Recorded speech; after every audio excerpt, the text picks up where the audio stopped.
6 o'clock. Good morning from the 104.5 The Zone Studios. I am Robert Walsh. Titans new general manager Mike Borgonzi met with the media yesterday for his introductory press conference. Mike was asked why he had faith in this organizational structure and why it would be a success. Yeah, where I came from in Kansas City, we didn't really see any structure. We all kind of worked together to make the best decisions for the team. So we weren't really concerned about titles there. At the end of the day, we were trying to make the best decision for the team at that point. If you missed it yesterday, Mike Borgonzi was on 3HL in the 5 o'clock hour. You can check that out wherever you download your podcast at. He will also be on RKW today at 7:20. Check that out. Surprising news yesterday as the Jags backfire a little bit, firing Trent Baalke. Speculation was that he would be released when Doug Peterson was released, but he was retained. And news came out yesterday, Liam Cohen balked at the job when Trent was also retained because he wanted John Spytek to be hired as the new general manager of the Jaguars. Jaguars declined, and he remained in Jacksonville. And 104.5 The Zone extends its deepest condolences to those affected by the tragedy at Antioch High School yesterday. We're thinking of you in these tough times. For all your foundation repair and your waterproofing needs, you got to go to USSTN.com. Breaking news at once on your home for the Titans and the Vols. This is 104.5 The Zone.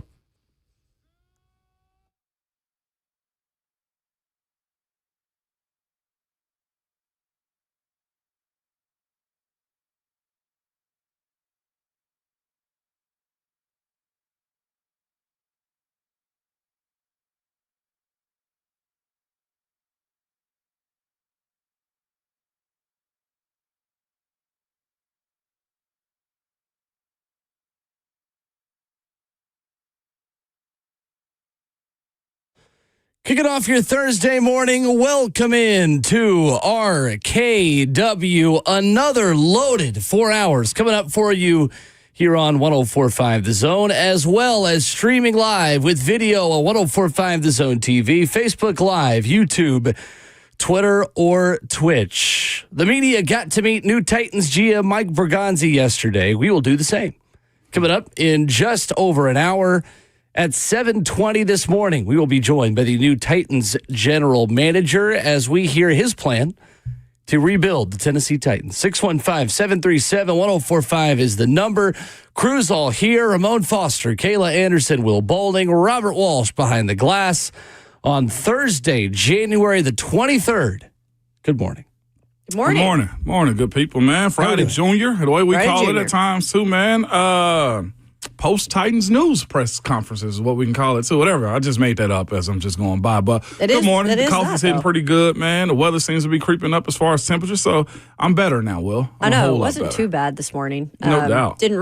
My car was going for me. Shout out, Travis. It was what? Started the car for me this morning. Oh, he started for you? Yeah. Okay. It's time to get you an electric starter out here. I do need to invest in one of those. Okay. Yeah. Absolutely. Maybe a birthday present next summer coming up here. All right. But yeah, I didn't feel as brisk this morning going out there. It didn't feel as brisk. So hopefully we're on the rise. Yeah, we will. I think we will. Borgonzi was right at home, though, in his family. He was? Well, because they're from Boston originally, and they lived in Kansas City, where it gets really cold, too. Yeah. So I felt like this was just the perfect weather for an introductory press conference for their family. Yeah, they were used to it. Yeah, he got some young kids and everything, too. Yeah. Solid optics, look good.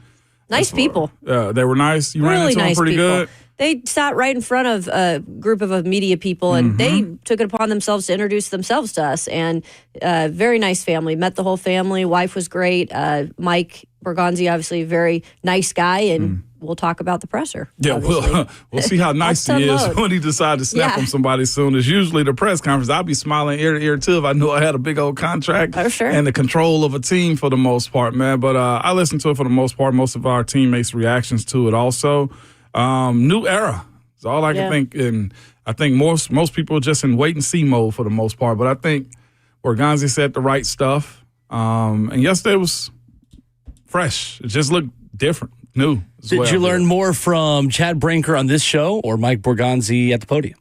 I think Borgonzi yesterday, because he actually talked about what they want the team to look like and everything, the draft picks and how many they wanted in the top 100. It was a lot of that yesterday that I thought was super unique on how they went about it, man. I thought Borgonzi, as much as he could, gave answers locally that I think we'd like. I think nationally, though, Chad Brinker gave the answer that everybody else wanted. They will take a generational talent at number 1 overall. So that's what I saw time and time again yesterday. He actually said it on our show first.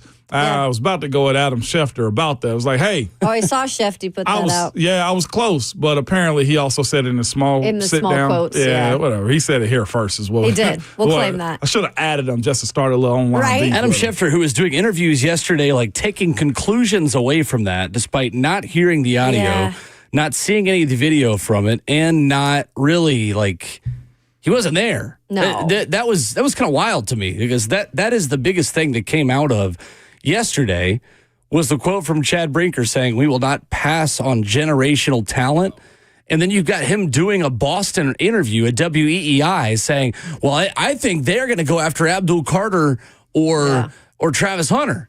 Well, then you've got the odds changing, and you've got these NFL aggregator bros who are the worst saying, sounds like the Titans are like, no, that's not. All he said was, we're not going to pass on generational talent if there was one. You really think a regime that's been together for 24 hours is already this buttoned up on what they're doing? No, Adam Schefter, be better, brother. Well, be better. Right, yeah, right. It wasn't even an open situation where he was on camera and the audio was at use. So that made it even more awkward for Adam to tweet that out because it was a closed session with just quotes. Yeah. So it was weird. Just I agree with you on that. You got to hear the context. You've got to hear the question. The tones almost. The before and after. I didn't take anything crazy away from that. And like Vegas moved the odds on who the Titans are going to take pretty significantly after that quote came out. Did. I used to sit back and laugh, but like when it's a few reporters I think that do this type of thing, where they'll just take what somebody else has said or take the context of what the group is saying and report it as if they got it direct. Yeah. And now, like watching Schefter, like I am now the exact same way. Like especially since he's somewhat out of me in the situation I had this year. It's just like, bro. Sure. Like, what are you doing? Like, stop, like, chasing ambulances on how you do your job. You know what I'm saying? Like, you ever seen those type of people? Or like, just show up if it's that important to you to put out. Exactly. Exactly. But I do get that a little bit more now. That was a fascinating take all yesterday. That's all I saw. Well, they're taking this guy and they're taking that guy. But that whole thing about this is so funny because everybody had their thoughts on what generational talent is. Like to you, it might mean something. To somebody else, it might mean something else. So I do think that that's a little bit. I got a guy I got in mind for generational talent already. Which one? Well, you got two choices. You got one behind the glass. Oh, my gosh. Get out of here. Some people call it the songbird of their generation. That's kind of me. You know, the phoenix that rises from the ashes. That's me. Totally. Get out of here. One particular guy you want me to give him right now? I'll give him right now. That dude from the day I saw him, Eric friggin' Berry. Generational to me. Mm-hmm. With what he did. Despite, like, I know he got caught with cancer. I beat that also. Yeah. But from the day I saw him walk on campus, I heard about him. It was the first day of workouts. Okay, he's cool. And then, we got to practice. Good, it's just that those types of people, like that are generational talents, like the football, like it comes to them. They're able to play offense and I can go on the whole tangent on Eric Berry. Y'all seen him too. But from the day I saw him, for me, in this little generation we have, generational talent. It is an overused phrase. For him, it was an apt description. He was a generational talent. Eric Berry was. No doubt. Yeah, no doubt about it. Like to that point to where we're seeing Patrick Mahomes to this point, speaking of Borgonzi, but we didn't speak of him in the beginning of that. He's grown into it. What makes you think that they can't find that's their own generational talent? Exactly. Or the right system here, as he explained yesterday on 3HL. But EB to have a 5-star hype and actually live up to it, be a top 6, top 5 pick. Yeah, that's generational. Number 5 overall in the 2010 draft. There it is, LeBron. And then he's off the bus, too, as a starter. Eric Berry was. So, he's my one candidate right now that I personally know. LeBron James is the other that everybody else speak of. On the basketball. Generational. He's lived up to it. For sure. Well, before we dive deeper into the world of sports, dive deeper into Mike Borgonzi's comments yesterday at Ascension St. Thomas Sports Park, it is important to begin with the other major story and headline in Nashville yesterday. And it sucks, guys, that This show has only been in existence for a couple of years, and we have now had to talk about major mass casualty and terror events in Nashville. But at Antioch High School, shooting, the story, leaves 2 dead and 1 injured. And the unimaginable pain that you've got to go through as a parent to know whether or not your kid is safe. The pain and the terror of being a student and having to walk halls where you have seen and heard gunshots. The victim, Jocelyn Correa Escalante, our prayers for for her family, for the students and the community of Antioch High School that is hurting this morning, guys. Yeah, and that's the thing I think people realize, well, I mean, it wasn't this mass shooting. That doesn't matter. It doesn't matter because of the community, the kids it affects that witnessed that were friends, that were just classmates, whatever it is, you're connected with the situation. And the parents of those kids, and I know we have listeners who have parents or that have kids that went to Antioch, go to Antioch. And, my thoughts and prayers are with you guys today, too, because your kids had to witness that and had to be around the situation. And that is so scary. No doubt. That this is happening just more regular every single day. So that is why it is a big deal. It does not matter how many lives are lost. It's a situation that should never happen, and kids should never have to experience. Absolutely not. And you're right. Nashville is such a community, too, that even if you didn't go to Antioch High, you know somebody that was there or around it. That's one thing that sucks about this, too, is it's very close to home. It is home in that aspect, man. And it's talk to people, have conversations, man. This type of violence is not okay. And I'll say this to the people who are listening to us too. Let's not make this a norm either. Let's not condition ourselves just enough. No, absolutely not. I think that's where we as society need to be better about this too. This will be the one time I ever say anything close to this. If we can find ways as a country to delete an app from people to use, we should also be able to have a way to get a control over this issue as a country. As far as I'll go with it, I don't care what side you're on, left, right, super left, who you vote, it does not matter. If we can dead an app, there has to be ways where we can curb this type of thing happening here because it's very unique to the United States of America, too. Yeah, it is. I know other countries have their issues, too, but I get in the car to pick up my son, who's 16 himself, yesterday. He hops in, son, how was your day? Cool. Did you see what happened at Antioch High? Who's prepared for that? I heard Buck have a great breakdown on it yesterday. Heck, all we used to worry about was a earthquake drill, or we get underneath the desk, or tornadoes and stuff like that. Having that be a part of your day-to-day life, we have to find a better way to handle this. So I'm with Will, Kayla, condolences, man, to the families affected by this, and people that also, to Kayla's point, had to see this. You never let that type of stuff go. If you've ever been around death close anyway, those images never leave. So imagine being a teenager, having seen that in your own high school and got to go right back to it. Prayers alone are not enough, but for us today, that is all we can offer as that community begins to heal and begins to move forward. So, again, any updates that we have, any more headlines that come out while we are on this morning, we'll continue to make that a priority because in the grand scheme of sports and draft picks and things of that nature, they're really very insignificant to lives lost and to communities that are hurting this morning. So, again, our thoughts, our prayers, and our condolences to that community as they begin to pick up the pieces this morning and move forward. Coming up, we will give you reaction from Mike Borgonzi's press conference and what we learned yesterday as the new GM met with the media. Coming up.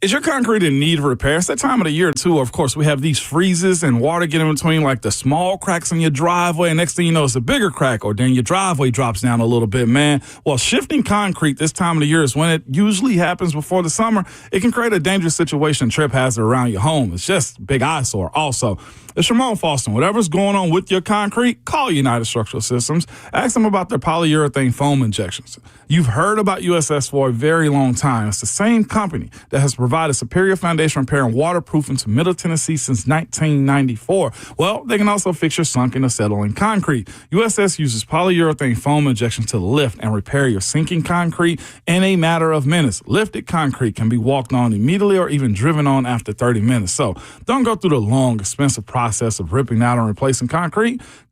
Reach out to the folks that I know on the website. You can go to USSTN.com. That's USSTN.com, or call them 615-488-7855. United Structural Systems.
RKW 104.5, The Zone on a Thursday morning. What did you learn from Mike Borgonzi yesterday? 615-737-1045. We will interview him coming up in exactly an hour here this morning. Streaming live on 104.5 The Zone TV as well. Let's start with the organizational structure and final say. I think Mike Borgonzi might have been asked about final say, and Chad Brinker asked about final say more than anything else combined yesterday. This was the new Titans general manager talking about answering to Chad Brinker and the setup of the way things will work here in Nashville. Yeah, where I came from in Kansas City, we didn't really see any structure. We all kind of worked together to make the best decisions for the team. So we weren't really concerned about titles there. At the end of the day, we were trying to make the best decision for the team at that point. You guys concerned about titles here now? Me? No, not right now. So you don't think final say matters much? I don't in the end. The way I look at it is like if you really are about what's best for the team, and if I do think there should be a vote system with not just one or two guys having the last say. Hey, what does the scouting department feel like this? What does the coach want in these moments, right? I think we are making too big of a fuss about who gets the last say on the 53rd man on the roster, or if you do or don't go get a free agent. I'm of the mindset that this, in the end, shouldn't matter anyway, because we're speaking about who's got the biggest word in the room. Then, we dealing with more issues as it pertains to the ego. I think that's been somewhat, the way it seemed has been reported, that's been one of the biggest issues anyway. It's just hey, what's right for the team? I don't care who gets credit. No, to me, I thought that question was as low as on the totem pole, if you're asking me. Yeah, I think both of them, Chad Brinker and Mike Borgonzi, have now answered the question. So all they can do is answer the question. Now, what they do with it and what happens down the line, that's where you can come back now and say, but you guys both agreed that structure wasn't as big of an issue as everybody thought it was. If it becomes that in any way or shape or fashion, which I hope it doesn't. But when explaining why structure for him doesn't mean as much, it's because when they were in Kansas City, he talked about, and yes, this word was used once by him, collaborative group is what he said in Kansas City, right? But that is also a situation where a lot of those guys had been together for a really long time and worked up together and worked through the Kansas City, rankings with each other. So they all knew each other's place, what each other did best. So it's natural when you come to a new organization with new people, and I know he knows Chad Brinker from the business, but it is still a new partner to work with and a new head coach to work with. And there are things that people want to know, if it comes down to it, who kind of had the final say. So I think it's different right now because it's new, so you can't just say, well, we're all going to work together and it's all going to work. We got to see that actually come into fruition. However, they've at least answered it now that they're saying it's not going to be a big deal, but now you've got to prove that it's not. I think when you're looking at who has the last say and the most power and flex in the room, especially when it comes down to building of a team, then you're also looking for somebody to blame if it don't work too. Right. Which is why final say matters. Well, here's the thing. If it sucks, then they all should be let go is the way I look at it, Dan. I personally don't think in a team, the final say matters in those type of situations. What decisions as of late have we needed to know who's the last one to make a point? I'm sure people are going to say Will Levis. Yeah. Trading for L'Jarius Sneed. I mean, and that one doesn't bug me as much. It's not even really the bad stuff, though. I want to know who should be held accountable for things that don't work. Or things that do, as a matter of fact. Honestly, because now it's you go back with the Rand situation, you could say, well, maybe he was fired because maybe he's the one that had final say in Will Levis, which, by the way, we don't know anything of that to be true. But I'm using that example. But I also want to know, was Rand really responsible for the draft class? Because I thought the draft class was really good. And now we go back on both those things because we don't know really who had final say. One thing that stood out to me when the answer or the question just kept on being asked in different ways to Mike Borgonzi was he said, he said he had majority of the power when it came to the draft and free agency process. But Chad Brinker then, reiterated he technically had the final say to stamp of approval. Stamp of approval. Yeah. I'm with you. Understanding. But here's the thing. You're dealing with such a flawed system that it seems like there's going to be more strikeouts, depending upon, there could be more strikeouts than it is hits when it comes down to free agency, draft picks, and whatever else, too. Like, there are going to be some misses. It's a matter, like, looking at the tallies and seeing who actually, lost the most. What if you picked Patrick Mahomes and you struck out on every single player after that? Does that buy you grace still in the end? Like, do you still get an opportunity Depends to pick on what the after record that? is. Yeah. That's what okay, you get Patrick, and let's say for the next 3 years, your third, fourth, and fifth round guys are trash. And then you pick another second round. Like, how much grace do you get on saying, well, I picked him? Well, that was maybe 2 years ago. Depends on what the record is. Wins and losses are all that matter at this point. That's such an in-the-weed thing to me on a flawed system of building a team that you correlate that or those decisions as if it wasn't done in good faith. That's the way I look at it, too. Like, they're done in good faith with how they're evaluated, and other people have say-sos on these type of decisions. It's just that one person's got to be nailed to the cross as it pertains to, I picked him. Like, Levis, and the reason I say this is it's such a quick way to get out of these things, too. Like, there's no, real holdover to Levis. You still got tickets sold from him. He put you on a TV for a national brand, and there was some sense of hope and excitement for him until it wasn't. I look at it as, Amy Adams Strunk almost, no matter what anyone says, she's going to have the authority to do whatever she wants. And I think we've seen that. And I don't even know if it's going down to particularly you had this call, so you're out. I think it's just who was the latest, hire. Whatever is not the newest hire, I feel like that's the person that gets chopped, right? And so it's almost like then give the other person another year. That's the pattern that it's been going in. Now, hopefully that pattern stops, but I don't really know if who has final say of the roster really matters if they don't win more than 6 games. It just feels real Hunger Games-ish when you try to delegate as much by who's at fault and who's not and who's got the final last say. Like, to Caleb's Welcome to the NFL. I think you continue to have this dog-eat-dog world of trying to find stability in an imperfect process is the way I view it. And that point, too, about Ms. Amy having the final say, I do hope this cabinet that they're building that Kansas City have, get away from, ownership and roster control, too. Performance of coaches and wins and losses, all right, ownership has a say in that. But to be in a room on the last 53, that one doesn't sit right to me as far as ownership goes. Not many owners, except for Jerry Jones in particular, have that type of knowledge on, how to scout and do everything And we else. know how that's gone. Yeah. We'll see. My problem is, and I hate to do this before the guy comes on the show, I got to call him a liar. You know? Really? When he says something like this. So we weren't really concerned about titles there. If you weren't so concerned about titles, Cheyenne would probably be married by now. If the Ravens could have won one of those titles that you weren't very concerned with. I get you. I just hate it when someone just wants to step out there and say some slanderous stuff like that. Look at you. Just rubbing salt in the wound with Cheyenne. It's my wound, too. It is yours, Bert. It saves your pockets. Because your Ravens didn't win. It saves your pockets, though, Bert. Never forget. Mike Borgonzi did talk about the patience that he will need, the organization will need, building the team despite a 3-14 record in 2024 and what that looks like moving forward.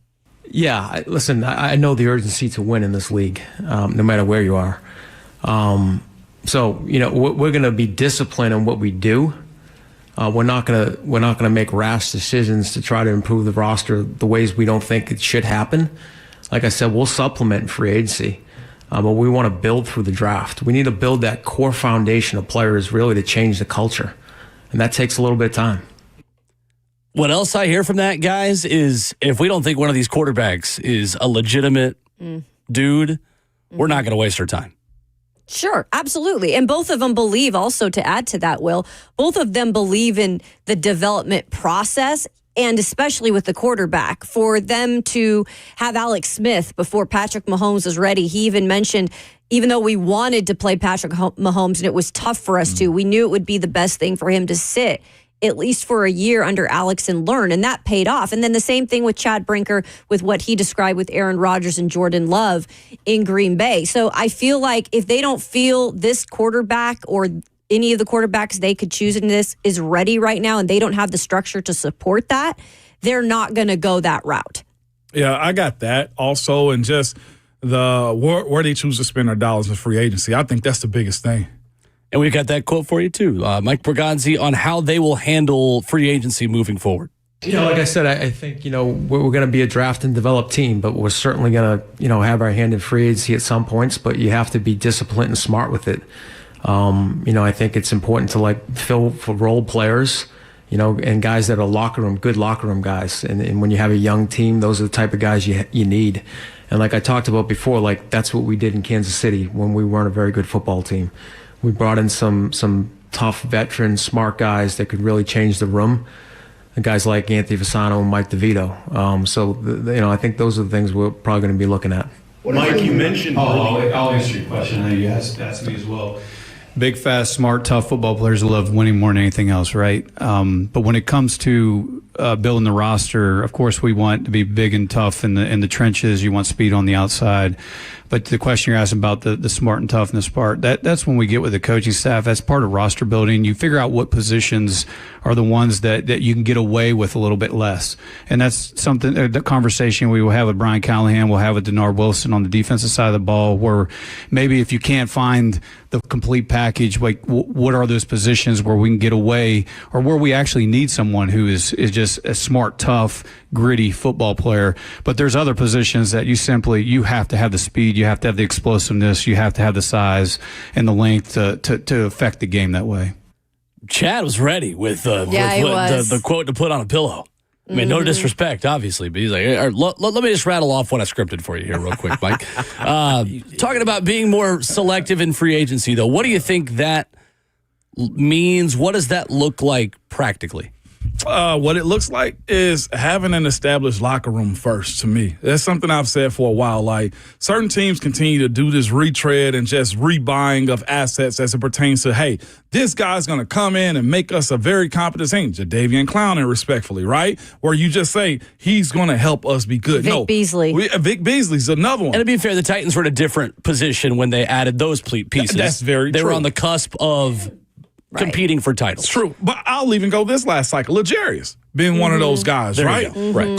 Cush being one of those guys. Lloyd Cushenberry. Lloyd Cushenberry, yes. Being in a position to where you said, we got to jolt this team, and we got to do with some guys who are ex-players on their team also. But the pieces do have to fit. Health is a part of that, where you're spending millions of dollars to have guys on the field, and that's one of those things where Chad said a little bit yesterday, it hits a little harder to you when you pay your guys and your guys stay home, and if one of your guys get injured, we're going to take care of him because we believe in each other. Sure. When an outsider comes in, it really kind of muddies the water a little bit. One, you got to do this coming in and taking millions of dollars from the original roster. Mm-hmm. The issue that the Titans have had as of late, though, is there has been a depletion of talent to where you have had to stack up free agents. And sometimes guys can find themselves in a position, well, crap, I'm getting mine.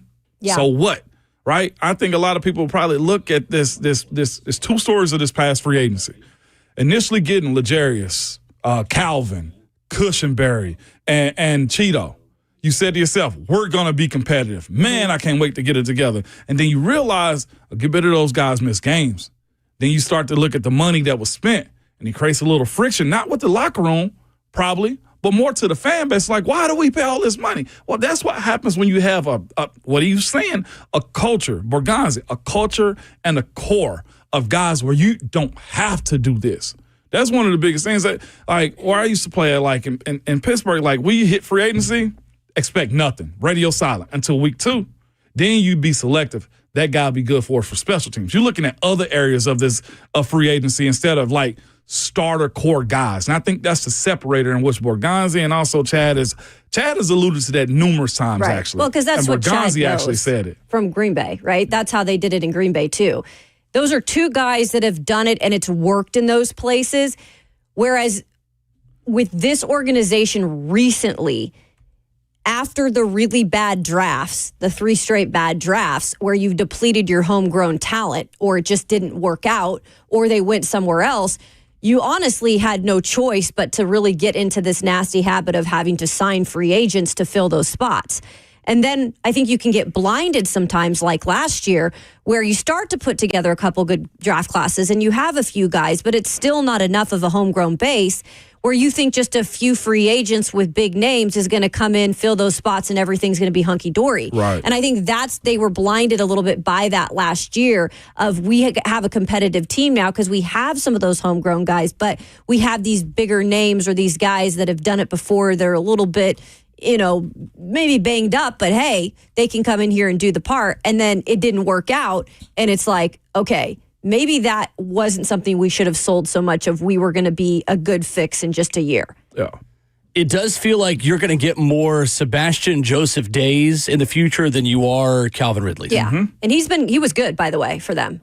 Yeah, he's fine. I mean, he's a locker room guy that is there to help bring along the young players that you brought in. Yeah. And there was a portion of teams where I thought having Sebastian Joseph Day and Jeff or Tavondre Sweat was good. Mm-hmm. But who at the linebacker level, when you got pretty much two new guys, right, and you got some young fellas that didn't get on the field until late, like where's that continuation to because that point? they spent legitimate money to try to make Kenneth Murray their starter for the foreseeable future. Mm-hmm. And it didn't work. Kenneth Murray was fine. I mean, maybe they stay with him for next season. Right. I feel like it'd be surprising if they would, but it feels like moving forward, you are going to see them take one big swing, maybe two big swings, and then supplement with role players on quick contracts you can get out of quickly everywhere else.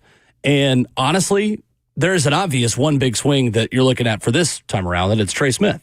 Like that level of player who you have familiarity with, who has been healthy throughout his career, who is at a position of need and makes the guys around him that you need to improve better, that is always going to be a market I think every good team with money wants to be in.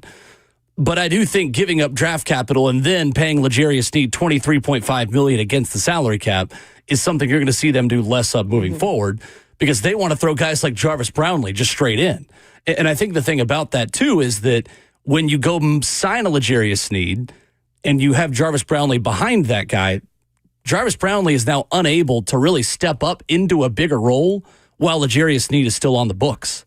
Like, you kind of block your young players, too, even if it does kind of work. So, again, I think they are going to major in free agency in a very different way. And it goes back to what Chad Brinker said to Jim Wyatt the day the move was made. They want first downs, not touchdowns. You know what that tells me real quick, What's too? that? Just piggybacking off of that. Brian Callahan better start developing these players, and his staff better start developing these players, because if they expect that to be the situation, and you can say you have patience as much as you want, you're not Amy Adams Strunk.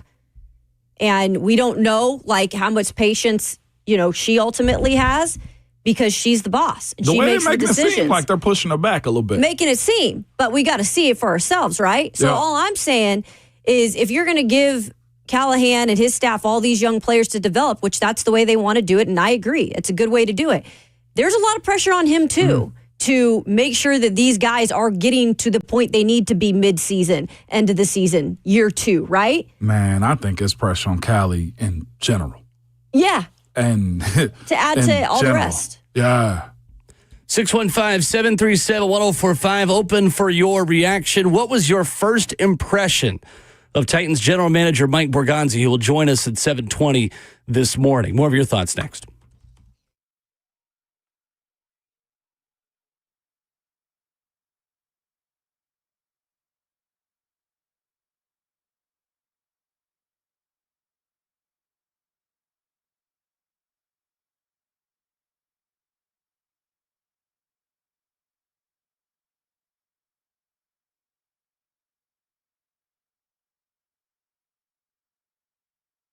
My friends at Genesis Diamonds are psyched for the new year, y'all. Lots of great things are happening, and they are ready to help you celebrate those important milestones with better value, higher quality, and uncompromising customer care.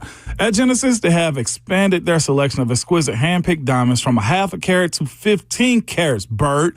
All shapes, all sizes, all at Genesis Famous. No middleman price, all right? They have also brought in even more exclusive designer jewelry, new cutting-edge, fashion-forward rings, earrings, bands, bracelets, pendants, things you can't find anywhere else. Remember, Genesis is the only place where you can find all the premier designers in the bridal world. And of course, Genesis is proud to offer truly spectacular collection of luxury pre-owned Rolex timepieces. They have all the most popular models in stock. So get to Genesis in 2025 and let their non-commissioned experts help you celebrate those important milestones. They guarantee you the best value, the highest quality, and the strongest warranties and guarantees in the jewelry industry, and no commission salespeople also. Genesis Diamonds and luxury pre-owned Rolex timepieces. They're located in Green Hills and Cool Springs.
RKW 104.5, The Zone continues, wrapping up hour number 1, 615-737-1045 is our number. And coming up in just over a half hour, Titans GM Mike Borgonzi will join the show. Good discussion with him on 3HL yesterday as well. The first trip into the Boom Boom Room for someone who doesn't know what that is always entertaining. It was good. Did you guys hear the nickname? Yes, that we're going to go with the Bull. I thought that was badass. The Bull and Borgo, both. I'm down with Borgo too. Borgo. We need Chad Brinker. He needs a nickname. Like I know Rand got a chef hat, so I wonder if Chad, like I could get him like a Don't dog ask collar. the chat that. He's like a little pit bull. They said Chad already got one. Oh, Brock Lesnar. Yeah, that's right. Brink Lesnar. Brink Lesnar. Brink Big truck. Brock. Yeah. All you got to do is stick around Ron Slay. You'll get your nickname out here. Yeah, you will. just, For sure. Just wait Whether on you it. like it Whether or you not. like it or not. He still called me Bert Bert. Will, what he's called? Will Lee? He called you everything, man. Mm-hmm. I done had like 3 different nicknames from Savage. I've been called a lot worse. Yeah, all yours are cool. All of it's not like he calls you like, "Hey, Foot Locker." Like he calls you Savage, man. Fridge. He calls you cool stuff. Big dog. Big dog. That's a Tiger Woods. Big dog. Hey, big dog. That's what right. you doing? My favorite is Vadri. I just like when he's Vadri. when he's short and savagery. Savagery, Vadri, Dreeland, all of them, man. Dreeland. Vadri. I Vadri. could go a different direction. Savagery. So Chad Brinker and Mike Borgonzi yesterday when meeting with the media, Borgonzi talking about his process of scouting and drafting at the quarterback position. I thought an interesting answer yesterday. Yeah, I mean, the quarterback position, you need to go in person and see that player, whether it's practice, all-star games. So that's going to be a very important part of it. And then just, sitting down, meeting with the player and have Coach Callahan, his staff, talk to him as well as that's a big part of it. When we went through with Patrick, we identified him early. It was a rare skill set that you could see. And we took it through the process in the spring, and we brought him in the building, met with him at the combine to really figure out his football intelligence, which was very high. And then we had a plan for him when we drafted him. We had Alex Smith at the time, and we were disciplined with that plan. There was a lot of temptations to play him, especially, when you saw him in training camp, but we stuck to that plan. And that was part of the development of the quarterback. There was things that he needed to improve on, and we had a first-class person in Alex Smith that really took him under his wing and taught him that. So every quarterback's different in terms of the development and what they need, and that's the important part for us to figure out here in the spring. Whoa! Wrong button, Goober. I was going to say, that is a way to end that statement, right? In your face. Love that. Anyway, Absolutely. so That woke me up. Love it. good morning, Kayla. What's interesting to me about that is the plan part for Mahomes. You hear Mike Borgonzi say, we watched him throw, we had a plan for Patrick. Will Mike Borgonzi feel like he's had enough time to formulate a plan for drafting a quarterback? Because honestly, he told 3HL yesterday, I haven't really talked or looked at these quarterbacks very closely yet. For obvious reasons, right? Kansas City doesn't need one at the top of the draft. No, they do not. This is the part where I'm hoping happens also. Like, to listen to the crowd to force a new shiny toy out onto the field if he ain't ready? Nope. Not going to do it. They had a plan for Patrick Mahomes. Here's the other side of it, too. Fully understanding, and also what he said, what I heard on 3HL, too, fully understanding, like, Patrick Mahomes could not read coverages at the time. Exactly. So they had to show him how and craft him. That's why I do think, man, if Coach Brian Callahan is a coach that can really, get the most out of quarterbacks, if they are going for one, like, get the one that he wants. Because I know you trust Andy Reid more. We would trust Andy Reid more. But Andy Reid said, I got this project, is what Borgonzi said yesterday. And you got to believe in the process and not rushing it, too. I did think, like, with J.J. McCarthy, I thought that was unique. No, Drake May. I thought what Mayo was trying to do with him and New England was a part of it, too. Like, you got to have a plan and be able to stick by that plan. But it's also better, too, when you got a veteran or a team that can support putting a guy on the back burner for a while. Yeah, we not only heard that from him yesterday about, Patrick Mahomes sitting behind Alex Smith, even though it was tempting, but then we heard from Chad Brinker on our show on the offensive line. He always, in situations where he starts a quarterback that's young, wants to make sure the offensive line is up to par, which right now, when you speak of this offensive line in the current moment, is not that yet. Right. So there's two things that are kind of working against the Titans in terms of picking a quarterback in this draft, and that is we don't know who the bridge veteran quarterback is going to be, perhaps, if there is even any. And the offensive line is definitely not shored up probably enough for a young quarterback to play in terms of how they want it to be. So they both have the same philosophy on that. So that could make you deter from getting a quarterback unless they really fall in love in this process with Shedeur or Cam Ward. Because if it is a generational talent in their eyes, and Callahan is agreeing that can work for me, then they're going to go get their quarterback. But that's just something we don't know yet, guys, because like Borgonzi said, the process for them is just starting in terms of really diagnosing these QBs. Did you guys come out of yesterday with a different opinion on what they'll do with the number 1 overall pick? My opinion is I ain't got a clue. But my first opinion is they still want to draft, go back. Bert and I were talking before the show. Bert, how many picks in the top 100? I think he said 12 picks in the top 100. Over the next 3 years. They currently have 8 picks right over now. the next 3 years. Yeah, I see move back more than anything. I wouldn't move back no further than 3. We're talking about getting a generational guy, Travis Hunter, if we're not picking a quarterback. Travis Hunter, Abdul Carter are the two generational, to me, quote-unquote, blue prospects. To me, yeah. And let me put something out there. It is a business, and we saw what the whole working was when C.J. Stroud, the whole thing to get possibly C.J. Stroud, and we don't know if for sure that was facts, but they were playing the game in terms of the teams at the top. And if they do start to sell this quarterback narrative here in Tennessee, don't get fooled that they're necessarily for sure going to take a quarterback. They also are playing the game to make teams believe they could possibly be taking a quarterback so that is more valuable for other teams to come up and get that spot. So make sure you understand that too. If there's all these national people that are putting out, they are definitely going for Cam Ward, that doesn't necessarily mean they're going to go for him. It's a game when it's all said and done. I left yesterday feeling differently about the number 1 overall pick. I'll tell you why. Coming up next, 615-737-1045, hour 2 of RKW after this.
What's going on? 7:01. Good morning from the 104.5 The Zone studios. I am Robert Walsh. Titans' new general manager, Mike Borgonzi, met with the media yesterday for his introductory press conference. Mike was asked why he had faith that this organizational structure would be a success after it hadn't in the past, and he had this to say. Yeah, where I came from in Kansas City, we didn't really see any structure. We all kind of worked together to make the best decisions for the team. So we weren't really concerned about titles there. At the end of the day, we were trying to make the best decision for the team at that point.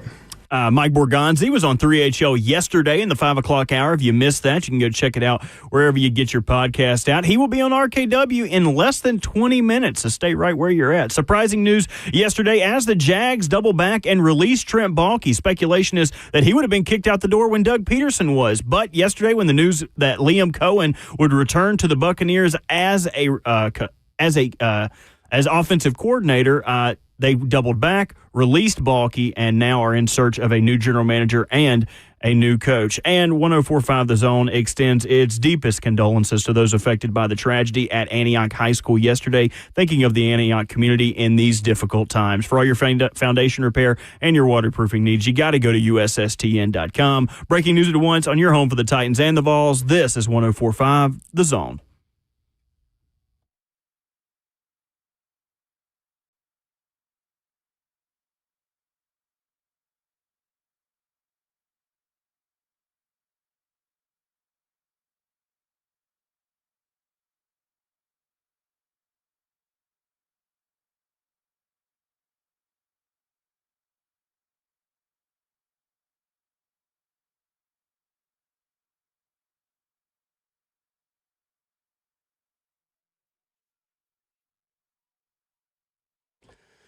$7 a.m. in Nashville as Hour 2 begins on your Friday, Junior, Thursday morning. Ramon Foster, Kayla Anderson, Will Bowling, and streaming live on 104.5 The Zone TV, as well as the 104.5 The Zone app. In 20 minutes, Tennessee Titans general manager Mike Borgonzi joins the show. We'll talk to him about everything. Number of big discussions coming out of yesterday's introductory press conference. They will hit the ground running ahead of the East-West Shrine Bowl this weekend. Senior Bowl start quickly, and there is lots to discuss. If you missed our conversation with Titans President of Football Operations, Chad Brinker, as well, and you're thinking to yourself, man, that press conference that we didn't hear, didn't see, would love to learn what he said. Well, he was on this radio program and said many of the same things, including more. So you can check that out wherever you download podcasts and as well on 104.5 The Zone TV on our YouTube channel. So, guys, I said before the break, I changed my opinion on my early thoughts on what the Titans will do with the number 1 overall pick yesterday. I'm here for it, Will. And it has to do with one quote. Chad Brinker, to us and to the media, said, "We can't pass on a generational talent, and we won't do that." He said about the number 1 overall pick in the draft. I think the Titans are going to draft Abdul Carter. As of today, there's a lot left. It's kind of like calling an election, a year before it happens, right? We are very early.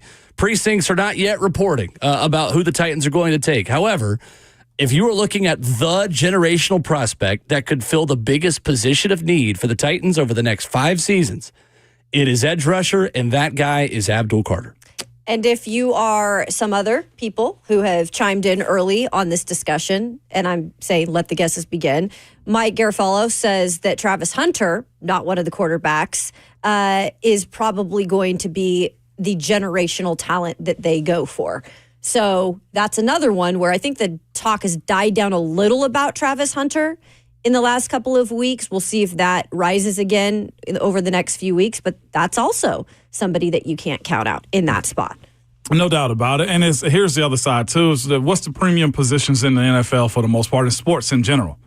Quarterback, left tackle, corner, edge. Yep. Those are the big 4. It fits the bill. Right? Absolutely. Like, that's one way you can justify it at least anyway. And you can negotiate with a team that already has a guy behind you. It's like, hey, if you really want to move up, we got something for you. I mean, Cleveland, for instance. I keep throwing Cleveland in there because they're third, right? Yeah, they got to figure out something. Sure. For Deshaun. Yeah, Cleveland. Giants are third. Okay, Giants are third. They got to fit, and the Giants have stacked up young talent. Kayvon Thibodeau, right? They got guys. This is what I'm saying. You can negotiate with those dudes to stay and pick an Abdul Carter type of guy, and he fits the bill. Like looking at Harold's situation, looking at Arden Key's situation, looking at the help of all right, where are you going to start building this team up? We've been thinking. I'll speak for myself. I've been thinking you got to find a quarterback to reset it. If what we've heard from Chad and from Borgonzi as of late, GM Borgonzi as of late, you got to be okay with this being a walk instead of a run. Mm-hmm. I think if you go get Abdul Carter, you're going to see the effects maybe year 2, 3 after, building up the draft and stuff like that. But if they're going to walk this process and not run and not be in a rush and go get big, mean guys, as they've said, Abdul Carter is a wrecker to me. Yeah. So here's what I want to see now then moving forward, if that's what they want to do. I want to see one of those national reporters come out in the next 2 weeks and say, well, hey, don't count out a quarterback for the Titans because reports are talking to people, they really like blank. I don't care which one it is. I don't care if it's Shedeur Sanders or Cam Ward.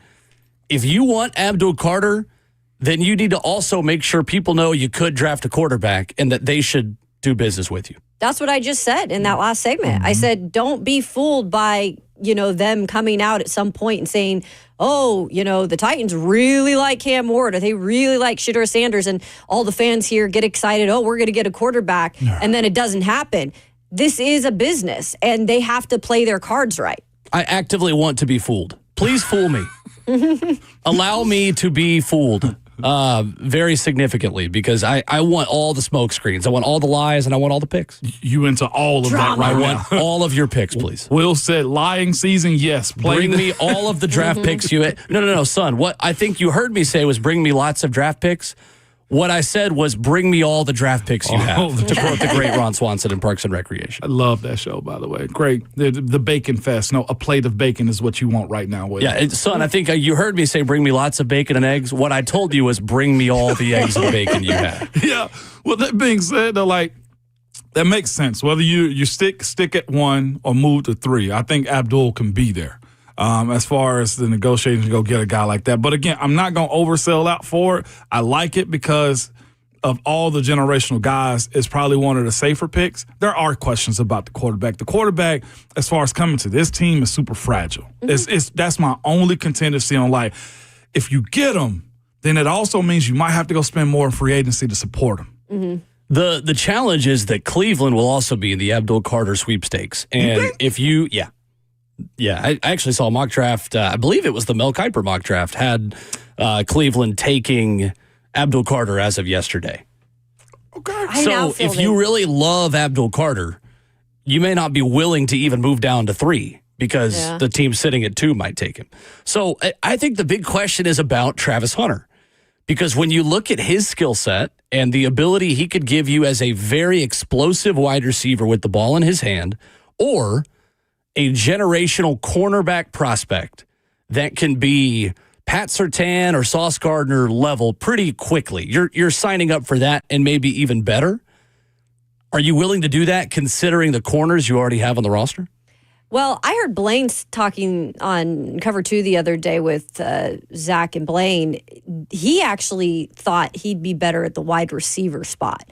And that's coming from a guy who obviously played DB in Blaine. And he said there was maybe some laziness in terms of he's just God-given talent that he didn't have to necessarily put full force that effort as a cornerback in college, that maybe it would be better for him in the NFL to use some of those skills at the wide receiver position just because it is more difficult at this level, right, to play that cornerback spot. So that was interesting to me. I didn't think that coming from a DB, I thought he might say, hey, he definitely plays corner.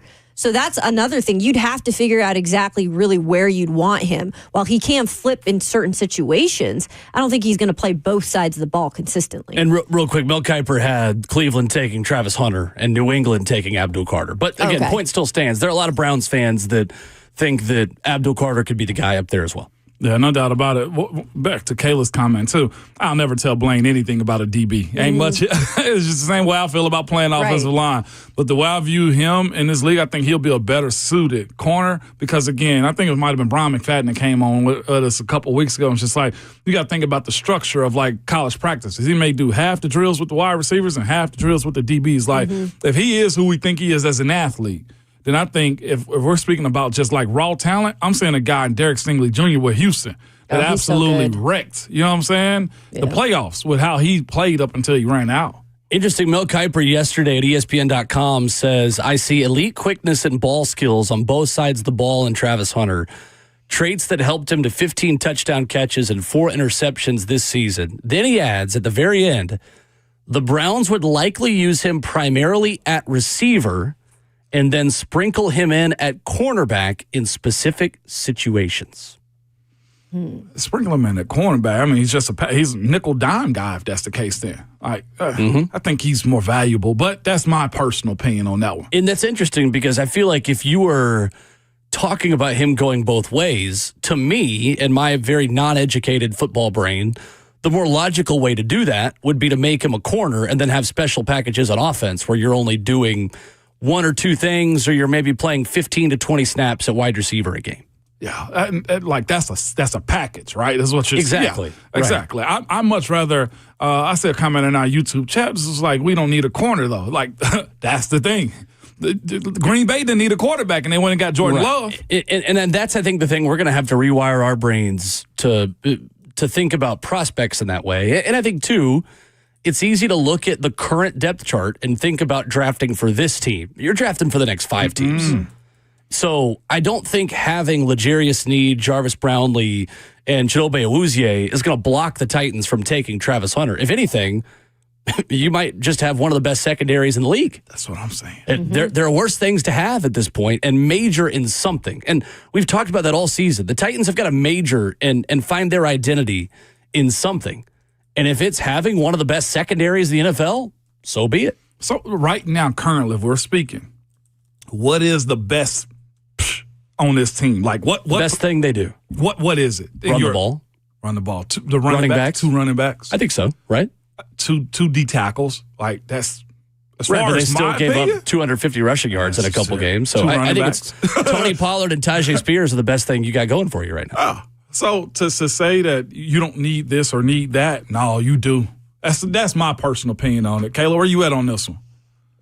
As far as like picking a quarterback, what matters? I don't want a corner right now. You don't want a corner? No, I don't. I just feel, I wouldn't be mad at a corner is what I'm saying. I'm never going to be mad at, honestly, I'm going to trust the situation at hand. If they really feel like this guy could be a game changer in terms of being a cornerback and they want to add depth there and just have that covered, fine, I'll trust him. But I think there's so many more important positions right now that you need to go get. I'd way rather have an edge, a pass rusher, right? Sure. Coming up next, we'll talk to the guy who is putting all of that in motion. Titans general manager Mike Borgonzi joins us next.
RKW 104.5, The Zone continues here at hour number 2 on your Thursday morning.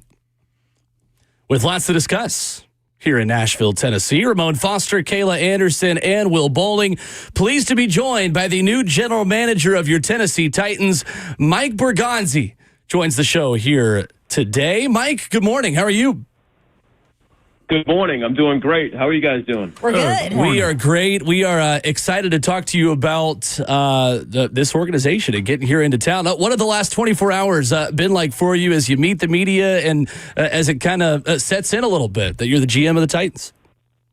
Yeah, no, it's been great. It's been a little bit of a whirlwind. You know, I've had my family down here for the last couple of days. They're leaving today, and we're headed to the East-West today, so we're ready to get to work. Absolutely. What did you kind of already know about this organization and about Nashville? And what have you kind of learned through this process about the Tennessee Titans and just about this city as you get familiar with it? Yeah, you know, the first time I spent some time down here, I was with Boston College, and we played in the Music City Bowl in 2008. And we spent a week down here, loved the city. And, I've known the Titans tradition over the years. Of course, we played them a lot when I was with the Chiefs. I know they're a proud franchise. But I'm just here looking to get this thing back to the winning ways here. Mike Borgonzi, Titans GM, joining us this morning. Mike, man, appreciate you joining us on the show today. You guys made a little bit of a headway yesterday between you and headlines. I mean, between you and Chad, man. You mentioned one word and everybody ran away with it, man. Well, a couple of words: generational talent.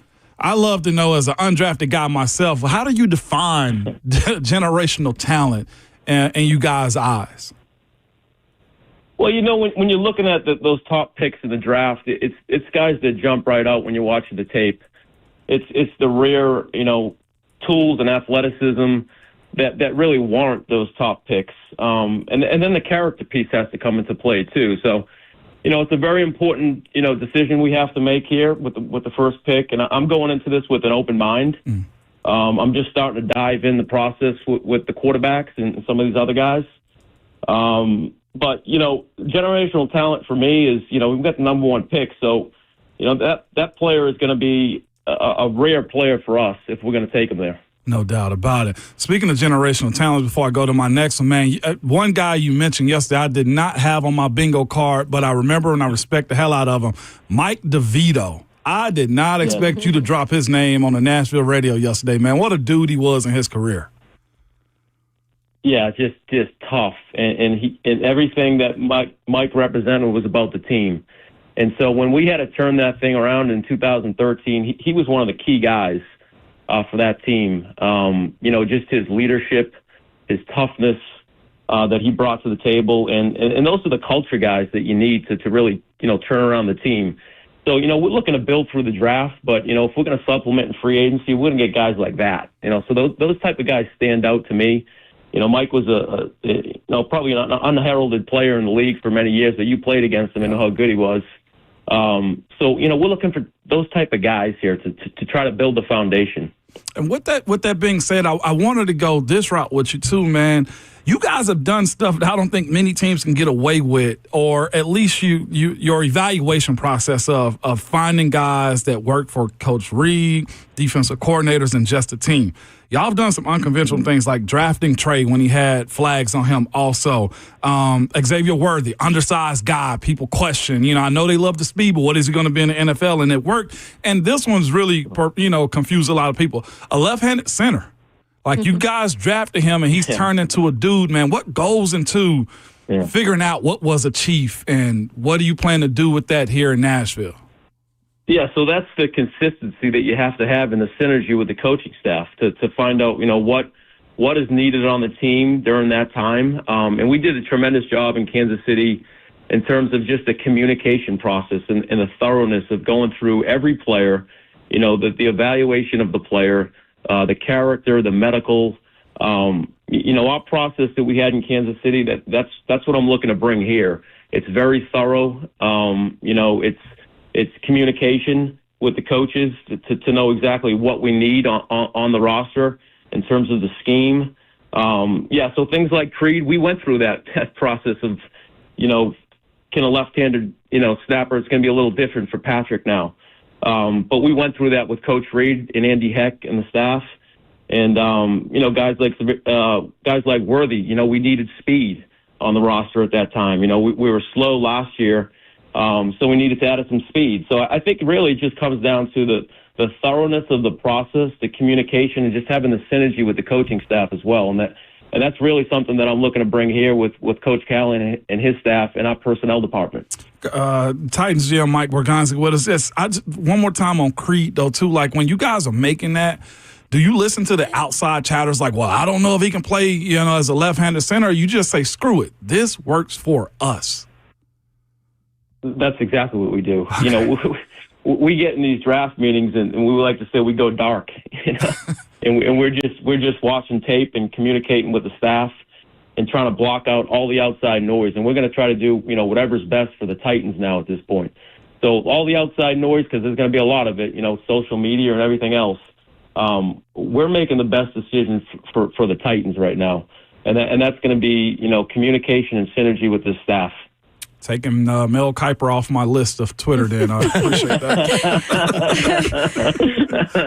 Yeah. New Titans general manager Mike Borgonzi joining us this morning on RKW, somewhat piggybacking off of Ramon's question.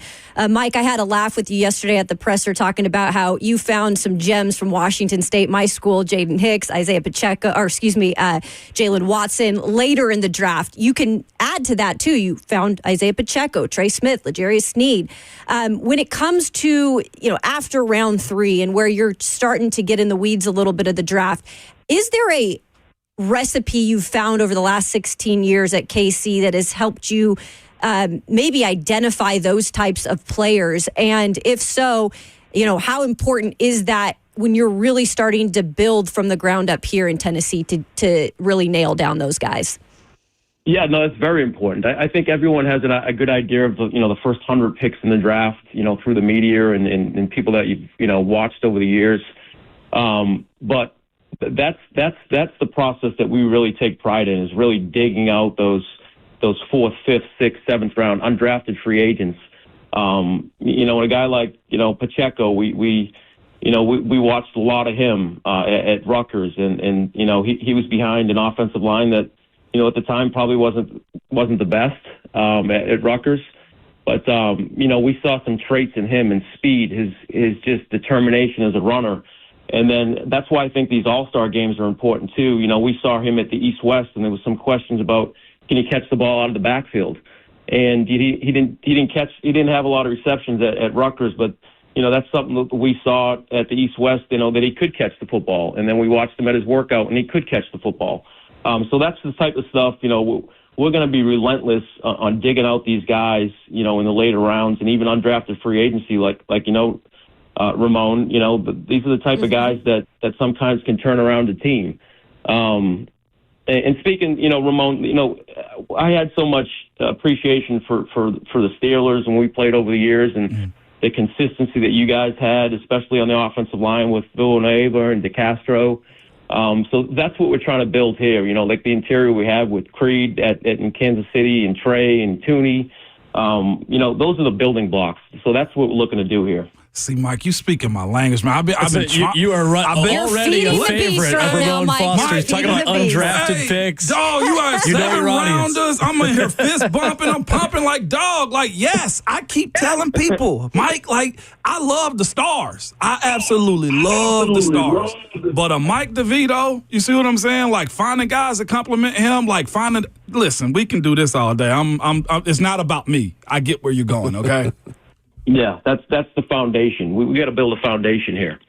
Mike, the fans here over the last few years, they haven't had as much stability from the top down as they would have liked to have. And I know that you coming from an organization where you spent 16 years, a lot of stability in that front office, also in Green Bay where Chad Brinker originally came from, the same type of thing. How confident are you that you can bring that here and really find that stability and create that from the top down?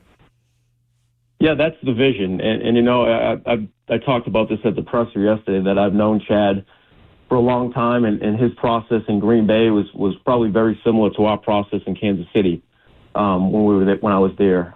Just in terms of building that stability at the top, and people that have the same vision, speak the same language. That's really important. So that's what we're going to try to do here. And I'm going to have a chance to really meet all our scouts here at the All-Star games and sit down with them. But in terms of at the top and consistency, we had myself and Brett Veach there and Ryan Poles for years. I think that's vital. That's vital to the staff, to the organization. And so, not only are we going to try to build that foundation on the roster, I think it's important to build that foundation within the personnel staff as well. So that's what we're going to get to work with here over the next couple of months. Tennessee Titans General Manager Mike Borgonzi, our guest this morning on Ramon, Kayla, and Will. Mike, we had Chad Brinker on our show yesterday, and he talked about the quarterback position being a neck-up position and some of the mental tools at that position being so vital. I know you told our afternoon show yesterday you hadn't dived in a lot to this class of quarterbacks. You had a pretty good one in Kansas City. You didn't have as much of a need to. But when you do start to sit down with these guys at the East-West Shrine Bowl and at the Senior Bowl, what are the most important characteristics of a good quarterback prospect that you'll want to see? Yeah, all the physical tools that I kind of touched on yesterday, just the arm talent, some of the mobility stuff, which I think is important in today's game to extend plays. But the accuracy and then the processing, and really that's where you really have to dig down on the film and have these questions lined up for them at the All-Star game and the Combine of, what are you seeing here in this coverage? Why did you make this throw? And that's going to be important just going through with Coach Callahan and his staff of really just digging down and how do they process the game? And then the number one factor is going to be leadership too. That they are the face of the franchise, the quarterback, and that's what we're looking for. So, those are the characteristics that we're looking for in that position. And like I said yesterday, to solidify the quarterback position, it's probably the most important position in all of pro sports. It really drives the entire team. So we're going to be relentless on trying to really solidify that position. Mike, we talk a lot about through processes like this, you can go to certain all-star games or just combine, things like that, and you can look at certain players and say, that guy looks like a Chief, or that guy looks like a Raven, a Packer, a Steeler, to the point about Ramon earlier as well. As you go through this process, what does a Titan look like, and what do you want the identity of this roster to be moving forward, where we can go in a couple of years and look at all-star games and be able to say, yeah, that guy looks like a Tennessee Titan? Yeah, the type of player I talked about yesterday, just, competitive on the field. They're smart, they're tough, they're dependable, and they just love the game of football through the whole process. They love to practice. They love to meet. They love to be with the guys in the locker room. So those are the type of guys that we're looking for, that are just competitive throughout the entire game, just kind of empty the tank, and you really have to watch that on film just in terms of their play throughout the whole season. Those are the guys that we're looking for, the guys that really lean on each other, that they're fast and violent on the football field. They're just, competitive greatness. That's what we're looking for here. So it's a lot of the intangibles, but we want tough physical players here. And that's going to be the identity here of the Titans. Titans GM Mike Borgonzi with us this morning. Mike, you mentioned something yesterday on the afternoon show 3HL, man, that like Patrick Mahomes, you guys had a plan for him. You had to sit him. And you said he probably admit he couldn't read coverages. Two things, man, on that one. One, how many quarterbacks that are coming into the league probably face that? And also, y'all really caught him up to speed, because when he started in 2018, we had a really good team. And I had heard about Patrick Mahomes, right? Yeah. But y'all came to Pittsburgh, and I never forget, it's like, whatever, we real good. He ain't that damn good is what I was thinking. Yeah. And then y'all jumped up 21-0. Yeah. We found out real fast, man. How often does it happen coming into the league? And then what was Patrick's process to get caught up with Andy Reid? I think every situation is different with the quarterback, and you have to figure it out. So a lot of these guys coming from college, a lot of them haven't been in a huddle before. Calling protections is important. Just spitting out the play call is important. So those little things, just in terms of getting in the huddle, getting guys lined up, getting the protection down. Those are the things you have to try to figure out. Do they have a base and a foundation of that coming from college? What type of offense are they running? And how can they get acclimated into this offense? So you get a feel for that when you study them in college and then talk to them in the spring here, whether that's at the combine or you're talking to their coaches at their respective schools. But then once you get him in the building, through OTAs, is how is he progressing? Can he get through OTAs? Can he line the team up? Can he get in out of the huddle? Does he know protections? I think that's the most important thing. You don't want to throw the guy out there and ruin his confidence right away when they don't have, some of those just basic things that you need to just get out of the huddle and line guys up and have that confidence when you're looking at in the huddle when you're looking at these guys that you know what you're doing. So I think it varies from each situation. And with Patrick, I think he needed a lot of that work. And we had a guy like Alex Smith and of course Andy really to mentor him throughout the season. So we had the discipline to sit him, and we put him in that last game in Denver, and he kind of lit it up. And we said, okay, I think he's ready now. But yeah, those are the things that you have to have a plan coming in, and then you have to be able to adjust it too, just based on maybe some of the progression that he's had during the off season. I think that's vital, having a plan for the quarterback. And the good thing is Coach Callahan's been around some pretty good ones in Peyton and Burrow. So he's going to have an idea, if the guy is ready to play right away. So those are the things we're looking at. Titans new general manager Mike Borgonzi joining us this morning on Ramon, Kayla, and Will. Mike, I know you're new here, but when it comes to this roster, Chad Brinker on our show yesterday had mentioned, there are a lot of holes to fill. And when you go through this draft process where you're starting to really build the foundation, where do you see some of the holes initially with this roster? And how do you begin with where you start? Yeah, that's a great question. Obviously we were a 3-win football team last year, so it's not good enough. So, and my philosophy is we have to build the fronts first. So there are some holes maybe in the offensive line, defensive line. We need to get better, some of the depth.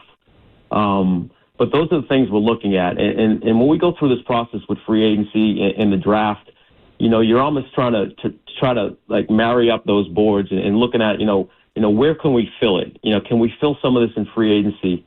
Can we do it through the draft? So those are the things that we're really looking at. Because you can't get everything in the draft, and we want to be competitive here and win next year. So if there are some positions we think that we can fill in free agency, we're going to do that.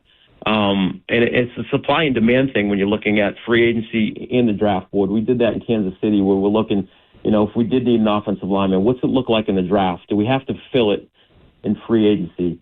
So that's the process that we're going to go through here starting, this week. I got one more for you, man. You mentioned how Alex Smith really coached up Patrick Mahomes basically to take his job, and we've all been there to where the guy behind you is probably your replacement.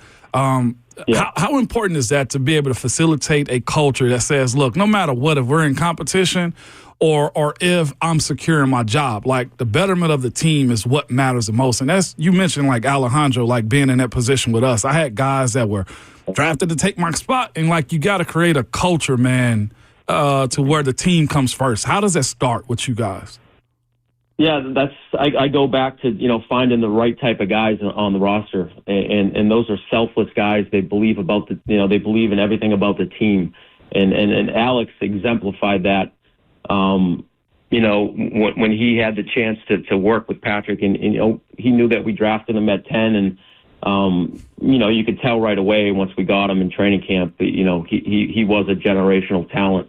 So there was some discipline there to make sure that we made sure to make sure that he was right before we played him. But having those type of guys that will mentor some of the young guys, that's what we're looking for. And they're really just selfless guys. And I've known you've gone through that too, guys like yourself. So those are the type of guys we're looking for here. Titans GM Mike Borgonzi, our guest. Mike, I got to leave you with this. Being from where you are, there's a lot of championship culture up there in Massachusetts. I mean, you talk about the Celtics, talk about the Red Sox, talk about, all the winning that happens up there.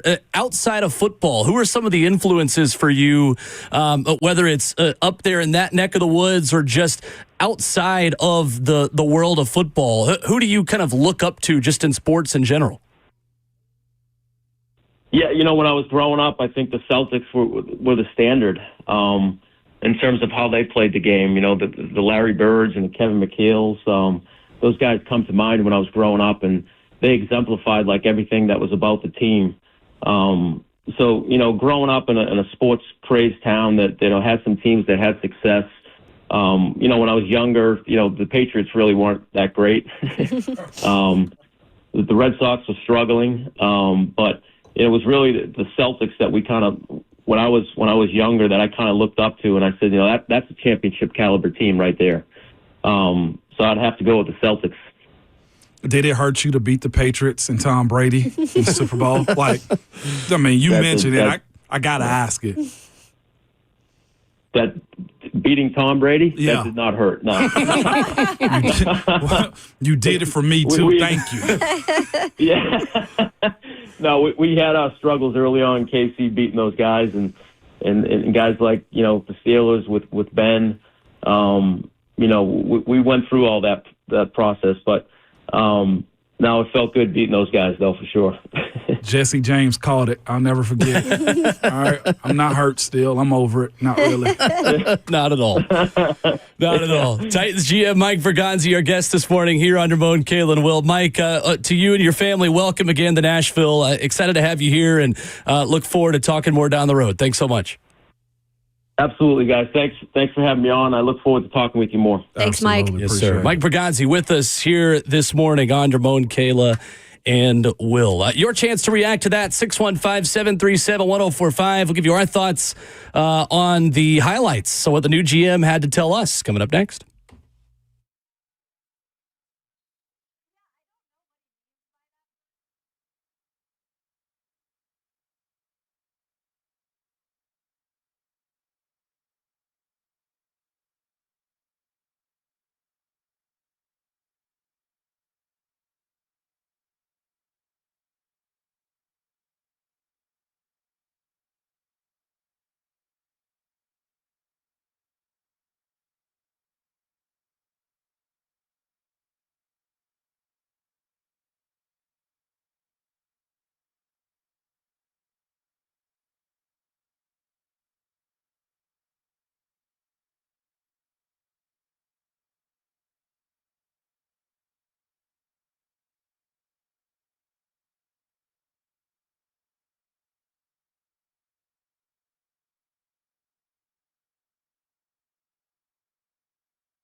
Great conversation with Tennessee Titans General Manager Mike Borgonzi this morning on RKW.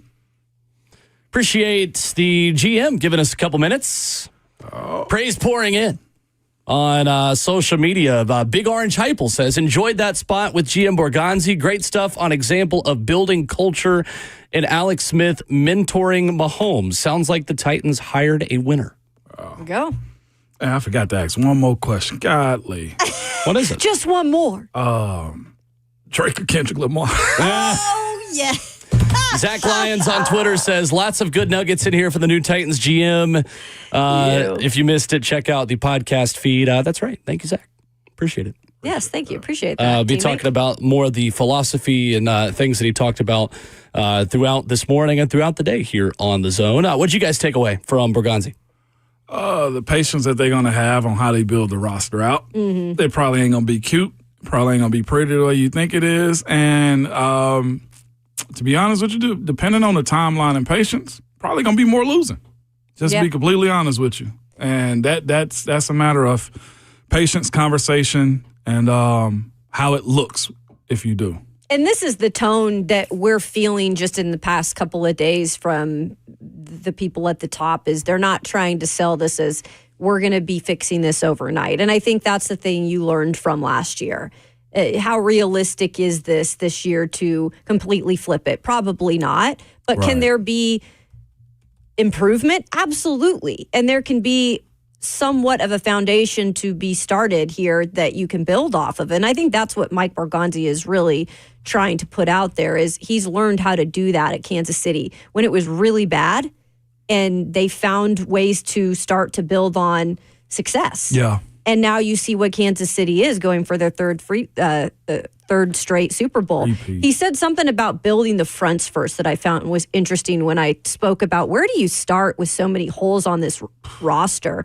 And he said offensive, defensive lines, right? I mean, some of that you can touch in free agency, but also I think they'll target some of these guys if they are game changers in the draft. Said, quote, we have to build the fronts first. There are some holes in the offensive and defensive lines. As we go through this process, you're trying to marry the draft and free agency boards and bring those two together because you cannot fill every need in the draft, he said. I come out of all of this over the last 24 hours feeling more and more confident that Abdul Carter is going to be a Tennessee Titan, to be totally honest with you. And that's just me probably being too reactionary, and I'll raise my hand and admit that. It is early. And maybe some of the things they're even saying are to divert attention away from what they really want to do. And that's how this process works. But through everything they say about generational talent, about building the fronts, about wanting accuracy and processing at the quarterback position, I see them taking the best player in that front. And that is overwhelmingly Abdul Carter. Yeah, I'm with you, Will. I selfishly want Cam Ward. You guys know this. I mean, that's just my opinion. We do know this. I know some other people would like a quarterback, but the way that I look at it and the patience part of it and, you know, building the fronts, it does make sense at generational talent to go for somebody like Abdul Carter. And we've heard from many different people who have broke down his film and watched him a lot closer than I have in particular.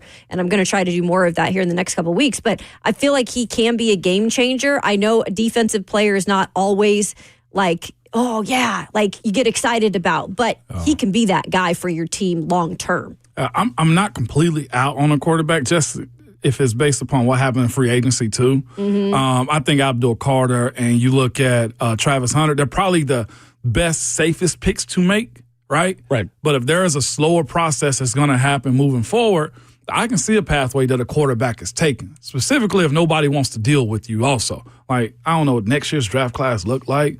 Drew Allard, I think, is in that one. But either way, what I'm saying is this. The safest picks is for sure Abdul Carter and Travis Hunter. Right. 100%. And I think at this point, too, we've got to also accept the fact that if they do draft a quarterback or if they do something else, it's not the end of the world. Because last season, we got so fixated on Joe Alt for so long.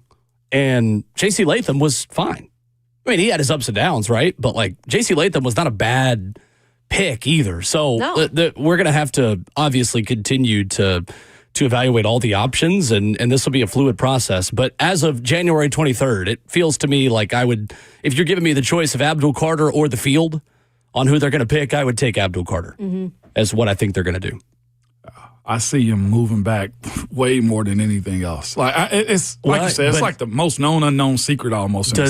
Do people like the quarterbacks enough to make you a legitimate offer you feel like is worthy of moving back? I think the New York Giants need a quarterback. I also look at this and say I think Shedeur Sanders would love to be in New York also. How about the Raiders still? Are they in the mix? The Raiders are the team for me because I think the Giants at 3 as of today can feel pretty comfortable about getting one of the two QBs third. Third overall. The values would be high. But again, we don't know if they're in the Sam Darnold sweepstakes. We don't know if they want to, we don't know where Matthew Stafford's going to play next year. We don't know where Derek Carr's going to play. No, but they might move him. They've kind of got it out in his contract, basically. This is their opportunity to move it around a little bit and not get crushed on the cap. So there's just a lot we don't know. We're early in the process, and we are allowed to change our opinions because we'll get more facts. But interesting. To say the least. Good stuff with Mike Borgonzi. He gave us one answer I thought was really interesting about the quarterback position specifically and what he will value as he sits down with QB prospects. We'll play you that answer coming up next as Hour 3 begins after this on 104.5 The Zone.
What's going on? 8:01. Good morning from the 104.5 The Zone studios. I am Robert Walsh. Titans' new general manager Mike Borgonzi met with the media yesterday for his introductory press conference. Mike was asked why he had faith that this organizational structure would be a success, and he had this to say. Yeah, where I came from in Kansas City, we didn't really see any structure. We all kind of worked together to make the best decisions for the team.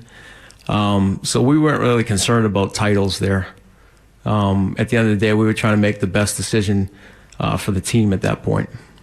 Mike Borgonzi was on 3HL yesterday in the 5 o'clock hour. If you missed that, you can go check out the podcast for that. Mike was also just on with RKW at 7:20. That podcast is being processed now, and you'll be able to watch the YouTube channel and see the video. Surprising news yesterday as the Jags moved on from general manager Trent Baalke, who they retained earlier in the process. It came out yesterday Liam Cohen withdrew his name from the opportunity to return to Tampa as a coordinator and said that he would like John Spytek as his general manager. They declined, and now the Jags are looking for a new general manager and a new head coach. And 104.5 The Zone extends its deepest condolences to those affected by the tragedy at Antioch High School yesterday, thinking of the Nashville community in these difficult times. For all your foundation repair and your waterproofing needs, you got to go to USSTN.com. Breaking news at once on your home for the Titans and the Vols. This is 104.5 The Zone.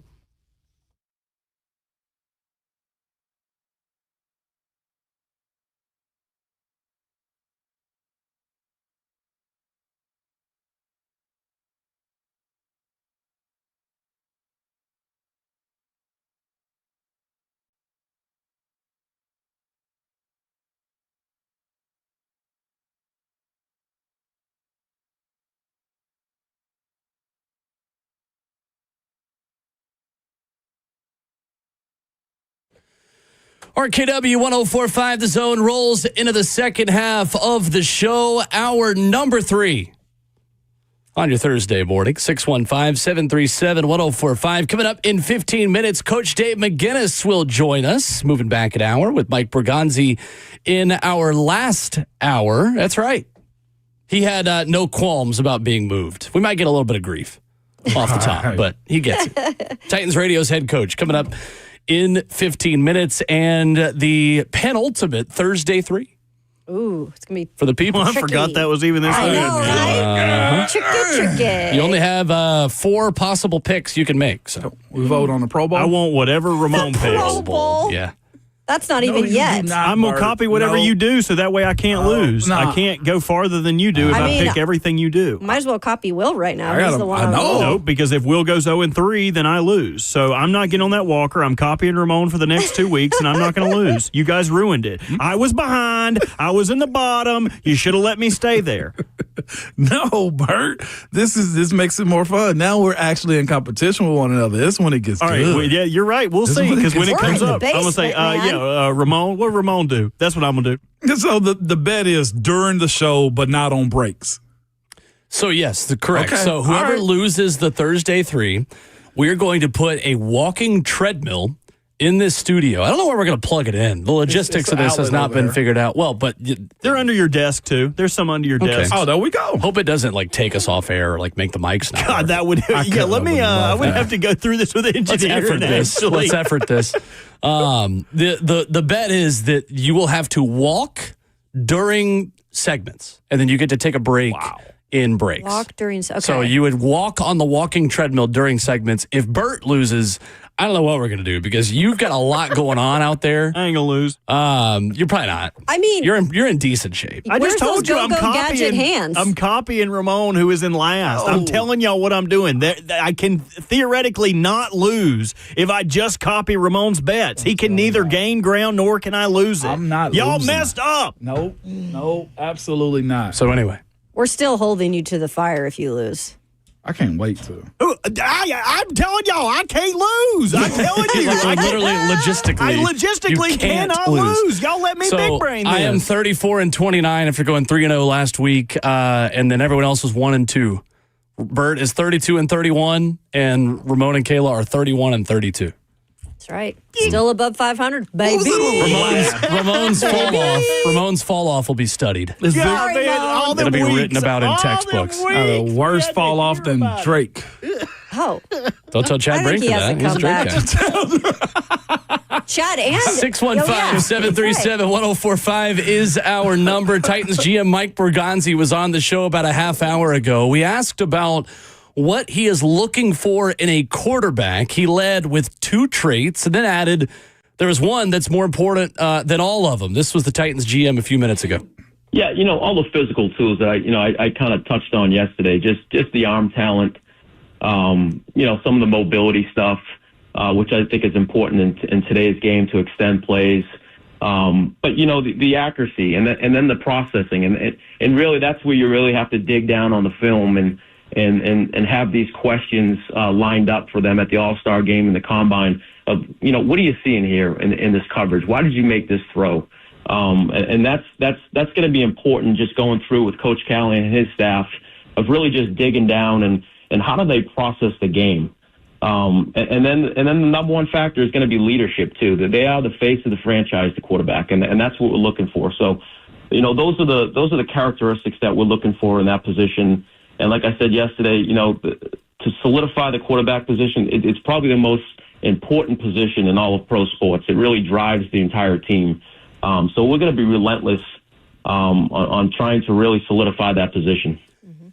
A lot of interesting things in that answer because you hear about the physical tools, the improvisational ability is kind of where he led off, then kind of circled back and said, but the most important part of it is accuracy and processing. And this is why it's so hard for us to really know what they're going to do because he talks about an important part of the process being sitting down with prospects and learning, why did you go here?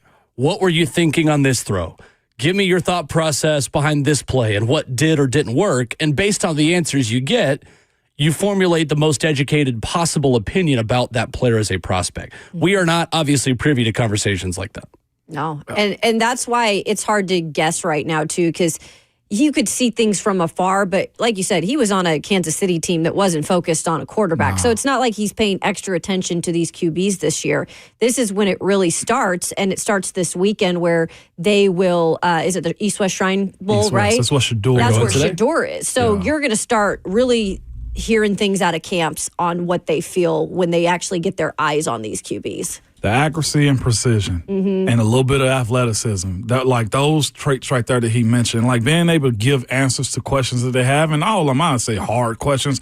Yeah. All of these will be hard questions. They're going to get grilled. Like, absolutely. I'm talking about big time in those meetings. And you got to know that because you got to know who you're dealing with in those moments.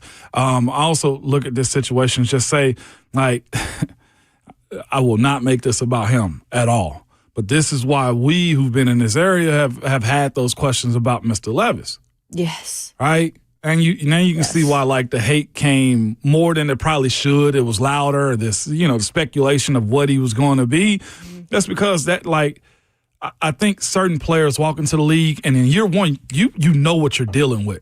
For the most part, there's a baseline to say, yeah, that's it right there. And that's why I feel like in this year right here with Levis in his full 17 games of a season where the team was his, in my personal opinion, I think you got all of the answers you needed moving forward, and you might end up seeing a free agent coming. I've seen people dropping Derek Carr and be prepared for this guy or that guy. Like, right. I'm conditioning myself that it's probably going to be one of those guys and plus a young dude at some point. And the other part, too, that he dropped on 3HL, Borgonzi did yesterday, was how aggressive they were in that 2017 draft for Patrick Mahomes. He said they tried to trade up to number 1 overall. Number 1 from 11? That's wild. I think, no, they were in the 20s. I think they jumped up. I forget. They jumped up to 10. But they jumped, for sure, to get him. They didn't care. Yeah. And that's where I say to yourself, like, your guy might not be this year, if it's not Cam or if it's not Shador, you just never know. If they see a guy, they definitely going to go get him. And I think it's interesting. He talks about how long they vetted Patrick Mahomes. You put that up to this season, Borgonzi has told us, I haven't really looked at the quarterbacks yet. So he's got to make a pretty big determination for the future of this franchise in a very short amount of time, or he's got to let Chad Brinker and Brian Callahan lead the way and make the decision for him, because Chad Brinker told us yesterday that he has watched these quarterbacks throw in person. Yeah. He said specifically, I've watched Shador Sanders. Said that on the show. Yeah, he did. Said I've watched him throw. So that's where I think the personnel decision and quote unquote final say gets really interesting. Mike Borgonzi hasn't vetted these guys. Chad Brinker has. Yeah. Is that enough reason for this organization to believe in them? I guess we'll find out. Yeah, we will. It's again, having a number one overall pick is crazy because everybody who's anybody that's a top talent, you got interest in. And I do think that's going to be important moving forward. I'm confused. I don't know what direction they're going. Just to be completely honest with you. It's the season of lies. Believe who you want, right? If we knew the direction they were going today, that would not be good news for the Titans. Yeah. And even in 2 weeks from now and all of the combine stuff, there's still going to be stuff out there that's going to take you in different directions in terms of where they're going. Because it is all about playing the game when you're the number one overall pick, too. I mean, you want to have leverage. We've talked about how many draft picks they want to accumulate.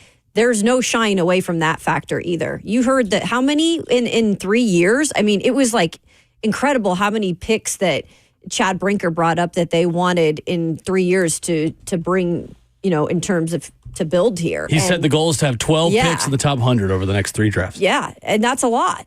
Well, what was crazier going back to that draft, though, too, is they were that adamant and aggressive for Patrick Mahomes, and the Chicago Bears had him. I know, we joke, we didn't know Patrick Mahomes was going to turn into that, but they chose Mitch Trubisky and had no eyesight on Patrick Mahomes. Exactly. Where the Chicago Bears are right now, where the Kansas City Chiefs are. Tells you a lot about the front office and the scouting. Crazy. And the coaching. Shifting gears for a moment before we get to Coach Mack on the other side. And again, we give you guys an escape from what goes on in the world through sports for 4 hours a morning. But we would be remiss if we did not mention again, as we did to lead off the show, the horrific events yesterday at Antioch High School and the resources available to those families and to that community moving forward. Again, we offer our condolences, our thoughts, our prayers to that community, to the families, to the students, the family of the student who passed away tragically yesterday from a horrific act of violence that deserves our attention, that deserves our thoughts in this community. A reunification site was established at 3754 Murfreesboro Pike yesterday. If you're looking for ways now to help, area businesses, religious organizations, lawmakers, Metro Nashville Police says the Southeast Community Center at 5260 Hickory Hollow Parkway will be used as a space to provide grief counseling, hot meals, and food boxes. So as we begin to pick up the pieces from this, as we take a look at more resources and ways this community can help, 5260 Hickory Hollow Parkway will be used as a space to provide grief counseling, hot meals, and food boxes. Again, prayer is not the only thing we need to be offering. This community always helps and comes together in ways that are practical and that are significant. And just the beginning of what will be a very long road for recovery for that community. No doubt about it. Nashville, man, I challenge you guys and myself and everybody else across this nation, man. Let's not make this or have this be normalized. It shouldn't be normal. I shouldn't have to get in the car with my kid and say, hey, did you see what happened at Antioch High School? So let's challenge the people that need to be challenged to make sure that this can go away. Screw it, yes. So this can go away. This shouldn't be a worry for adolescents. Yeah, and I know there's a lot of our listeners who had kids that go to Antioch, who have kids that go to Antioch, or just even if they have kids that go to other schools that have friends there. We are thinking of you, and I understand thoughts and prayers are not enough, but I do offer those. It does mean something to me as a person in this community who cares about the people and our listeners. And yeah, let's continue to try to do something about the violence. It is not necessary. There is nothing that we should say that that's okay. Right. Coming up next, Coach Dave McGinnis as we transition back to the Titans, back to sports, to the NFL news. Titans Radio's head coach joins us next.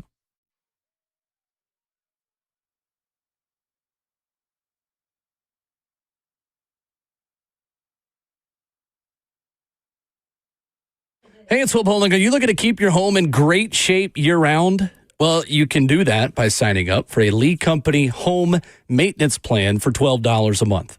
Plan members receive 4 service visits a year from the Lee Company team of experts. That's a heating system tune-up, an air conditioning tune-up, an electrical inspection, and a detailed plumbing inspection as well. 4 annual visits, $12 a month. For the very best in-home service, you got to call Lee Company at 615-567-1000 today, or visit them online at leecompany.com. Just search home maintenance plan to join their membership. That's 615-567-1000. I trust Lee Company because they have over 80 years of experience. They've been in business since 1944. And they're open 24/7 with 14 community locations ready to help you at a moment's notice. Search home maintenance plan at leecompany.com to find out more. 4 annual visits, just $12 a month. The number 615-567-1000. That's Lee Company. All you need.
RKW 104.5 The Zone continues in Hour 3. Ramon Foster, Kayla Anderson, Will Bowling, joined every Thursday by Titans Radio's head coach, Coach Dave McGinnis, brought to you by Two Rivers Ford, the South's most trusted Ford dealer, Two Rivers Ford. Mac, what's up, sir? How are you?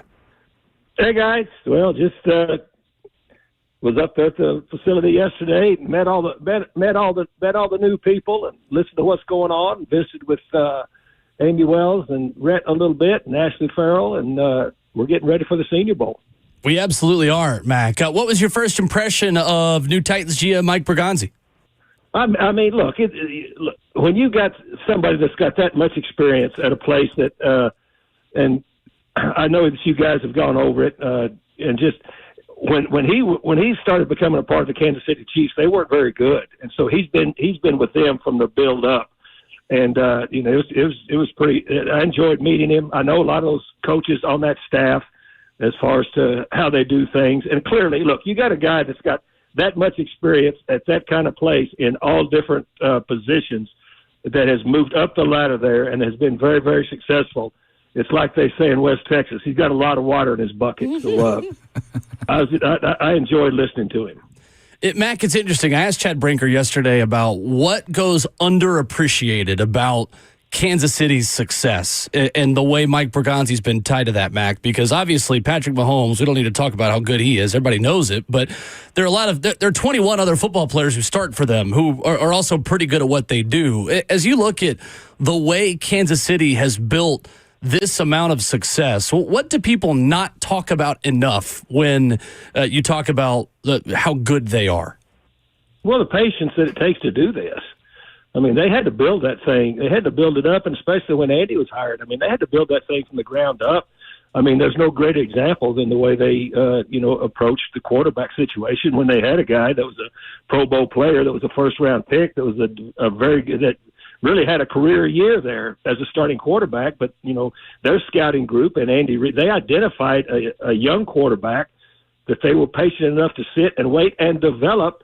And then, it takes patience in this league, and you've also got to have not only patience, it takes a process, and you got to have everybody involved in the process. It takes time to build these things to that point. And of course, their unparalleled success that they've had now just points to that. There's a scout on their staff that's in their department that was here for a long time. With the Titans was the head coach of Patch Perduto, was the head coach of the Nashville Cats for a long time. Excellent evaluator, great evaluator, has been up there forever. And, investing with him at times, it's grinding.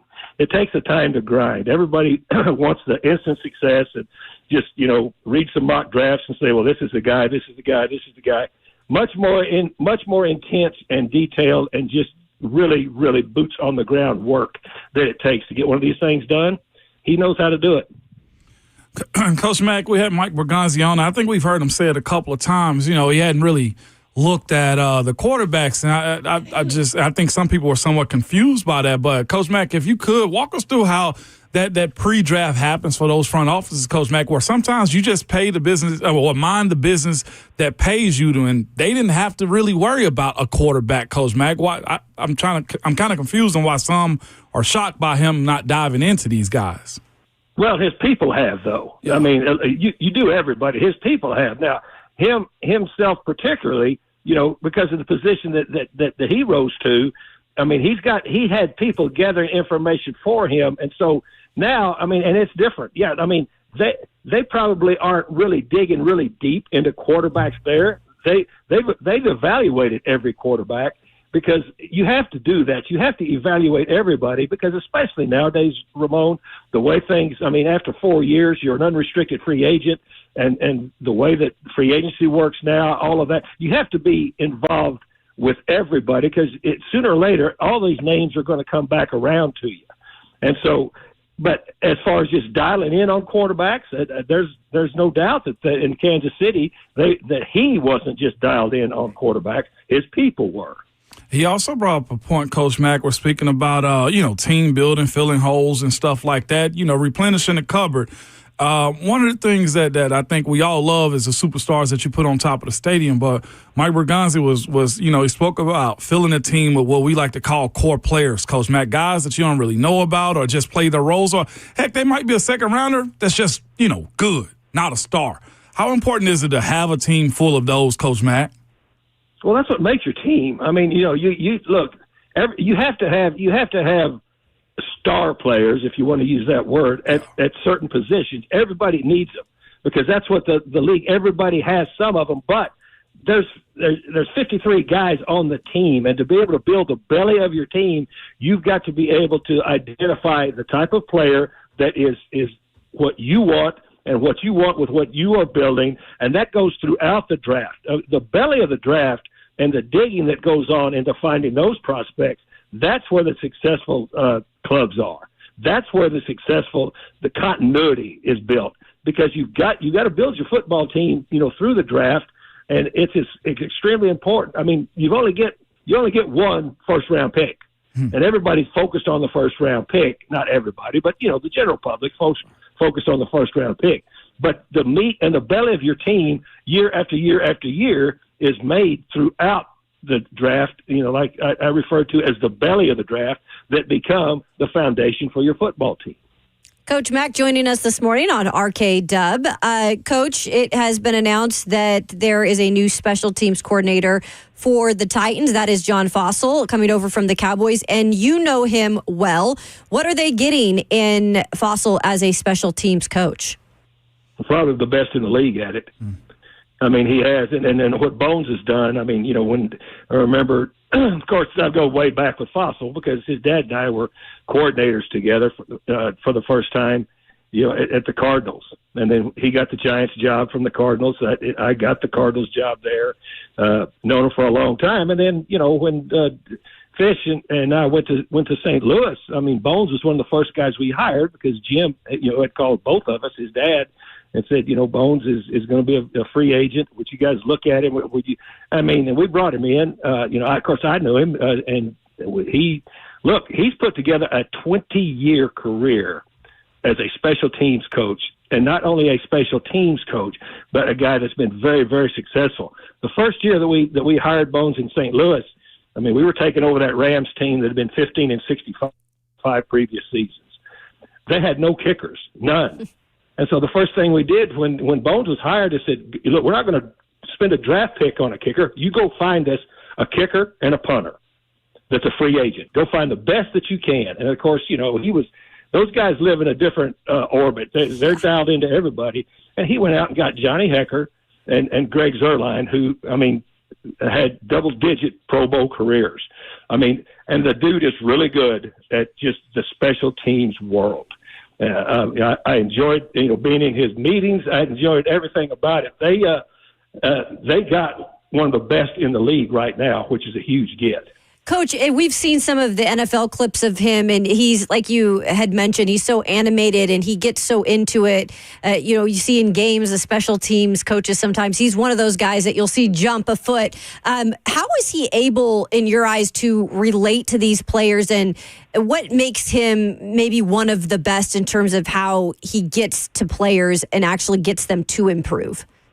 Well, because he's very genuine, but he's really good. Look, all players want, regardless of position. You've got a former player there that will tell you this.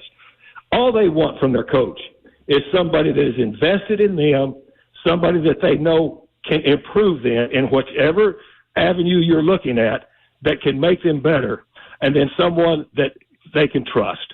And that's what Bones does. He engenders trust. I mean, when I was with him and the special teams that he's been on, been ahead of, he makes guys want to be on special teams. Yeah. And that's why he's been so successful. Just check what he's done with his special teams throughout the years. But he engenders that kind of emotion about special teams because he's so invested in it. Coach Dave McGinnis with us, presented by our friends at Two Rivers Ford. Mac, when you look at the top of the draft, how much Travis Hunter and Abdul Carter have you watched at this point, and what stands out about those two guys kind of being the consensus top non-quarterback prospects from a lot of draft analysts? Well, I haven't done any film work on Travis Hunter. I've done some on Abdul Carter. I'm starting with the bigs. So I'm starting with, on defense and on offense. That's where, I'll be focused, first of all, when we go down to the Senior Bowl. Abdul Carter, he's a dude. That's all you need to say. He's got everything that you're looking for. You saw him in that last game that he played in. He basically played in at one arm, but he's got exceptional first step quickness. He's got that great Gumby motorcycle bend to him. He's a relentless player. He's just a dude. You can see it. It jumps off the tape at you. I haven't watched Travis Hunter at all on tape. I've only scouted him on television, and I don't write a report on TV scouting. Absolutely. Well, Mac, let's talk more about Abdul Carter then, because switching from off-ball linebacker to edge rusher, I would imagine, Mac, that there are some instincts that he's going to have just from making that switch that are really hard to teach. How much does that show up on film when you watch him? Well, what you see is his physical gifts, and when you're looking at those kind of guys, you can tell immediately when you're watching them. When you watch on tape and go back and forth, and you also see him during the course of a ball game. Look, he's got exceptional get off, and that's extremely important. That's because the game is played in milliseconds up front. It either happens or it doesn't happen.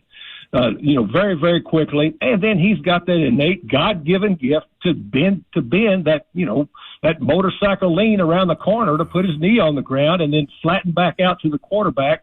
And then he's got speed, and he's also got really good ability because of his explosiveness in his lower body to shock and shed and immediately do something with that offensive tackle that's trying to block him. That's extremely important. You don't see him getting stuck very much, which when you're looking at guys on the edge, because where time is of the essence, you don't want guys that get stuck. You've got guys that sometimes have good get off, but they get stuck. He doesn't get stuck very much.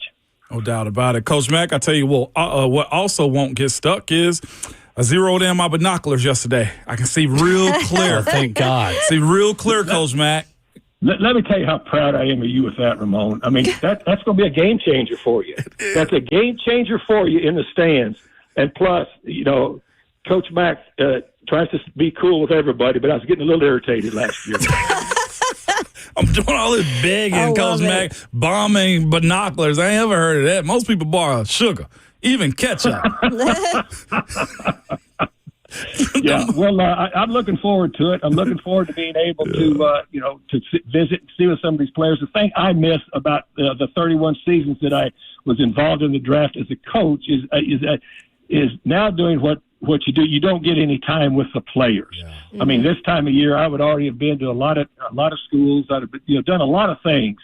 But where you get to know the players, we get a little bit of time with them, to talk down there. Mm-hmm. But that's the part that I miss as far as evaluations, and that's why I keep a very, very open mind, knowing that I've sat for hours and hours and hours for a lot of years in draft meetings, just going through minutia on players that really, if you're not involved in it at that level, you don't get all that information. And that's why to me that you can look at all the tape that you want just on your own, which I do now, and look at that and then go on my experience of what I know. But I miss those just grinding out. I think you heard Chad Brinker say the line of day. I've lived that life, as to where you're just in that thing grinding and listening to area scouts and reading reports and then reading your report, and everybody's report is put up there on the screen so everybody can see it. And all of those things really make a difference in the draft, that you can't replicate that when you're just doing it on the surface level that you are without all that information.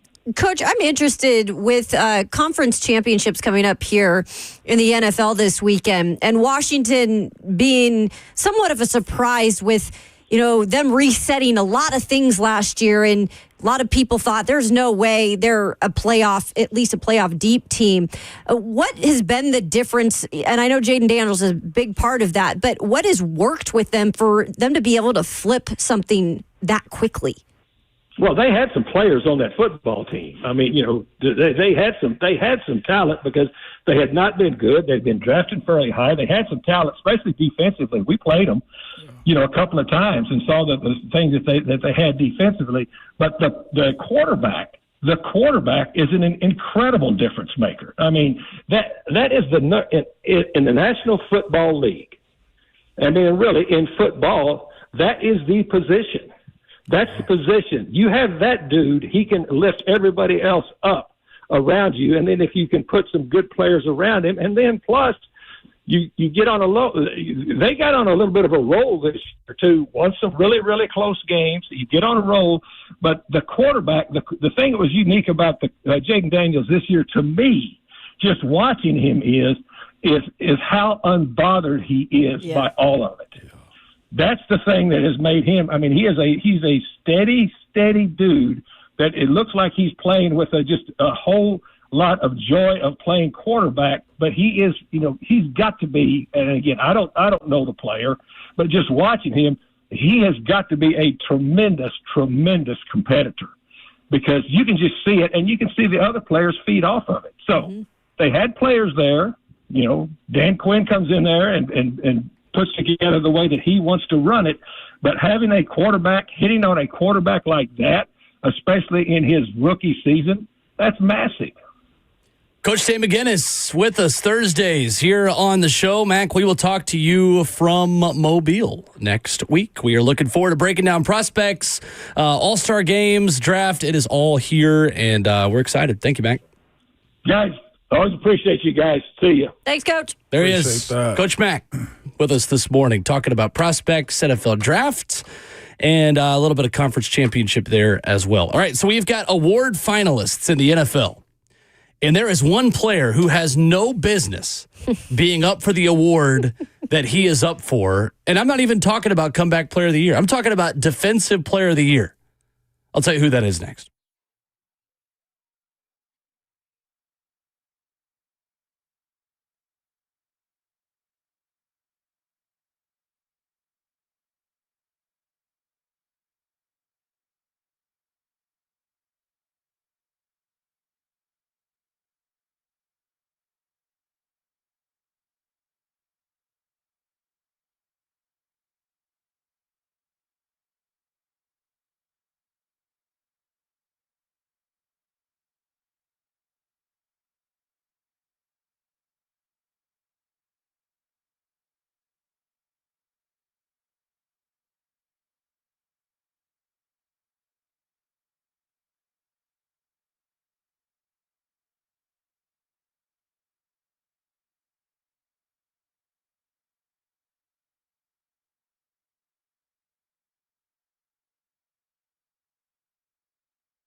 RKW 104.5 The Zone, wrapping up hour 3. We'll replay the highlights of Mike Borgonzi's conversation with us earlier this morning, coming up in 15 minutes. 2 answers specifically that stood out. We felt like we learned something this morning with the Tennessee Titans general manager. Your thoughts on the phone lines at 615-737-1045.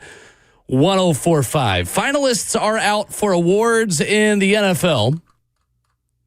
Why is TJ Watt a finalist for AP Defensive Player of the Year? Moan was quick to say, wait a second. Absolutely. Wait a second. What's the list? You got the list? I do have the list. Please. Philadelphia Eagles linebacker Zach Bond, Browns defensive end Myles Garrett, Bengals defensive end Trey Hendrickson, Broncos corner Pat Surtain, and Steelers linebacker TJ Watt. Winning record first. Got to throw that out there. That's what Myles Garrett might have a blip in his case to be made.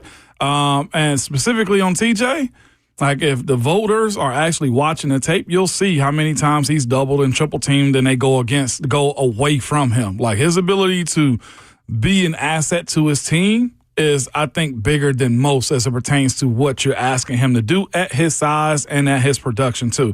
It ain't like he's got bad numbers. His numbers got low towards the latter part of the season simply because nobody is getting double and triple teamed the way he is at this point. A chip, extra offensive lineman, and a running back in the backfield before he gets back there. We do not care.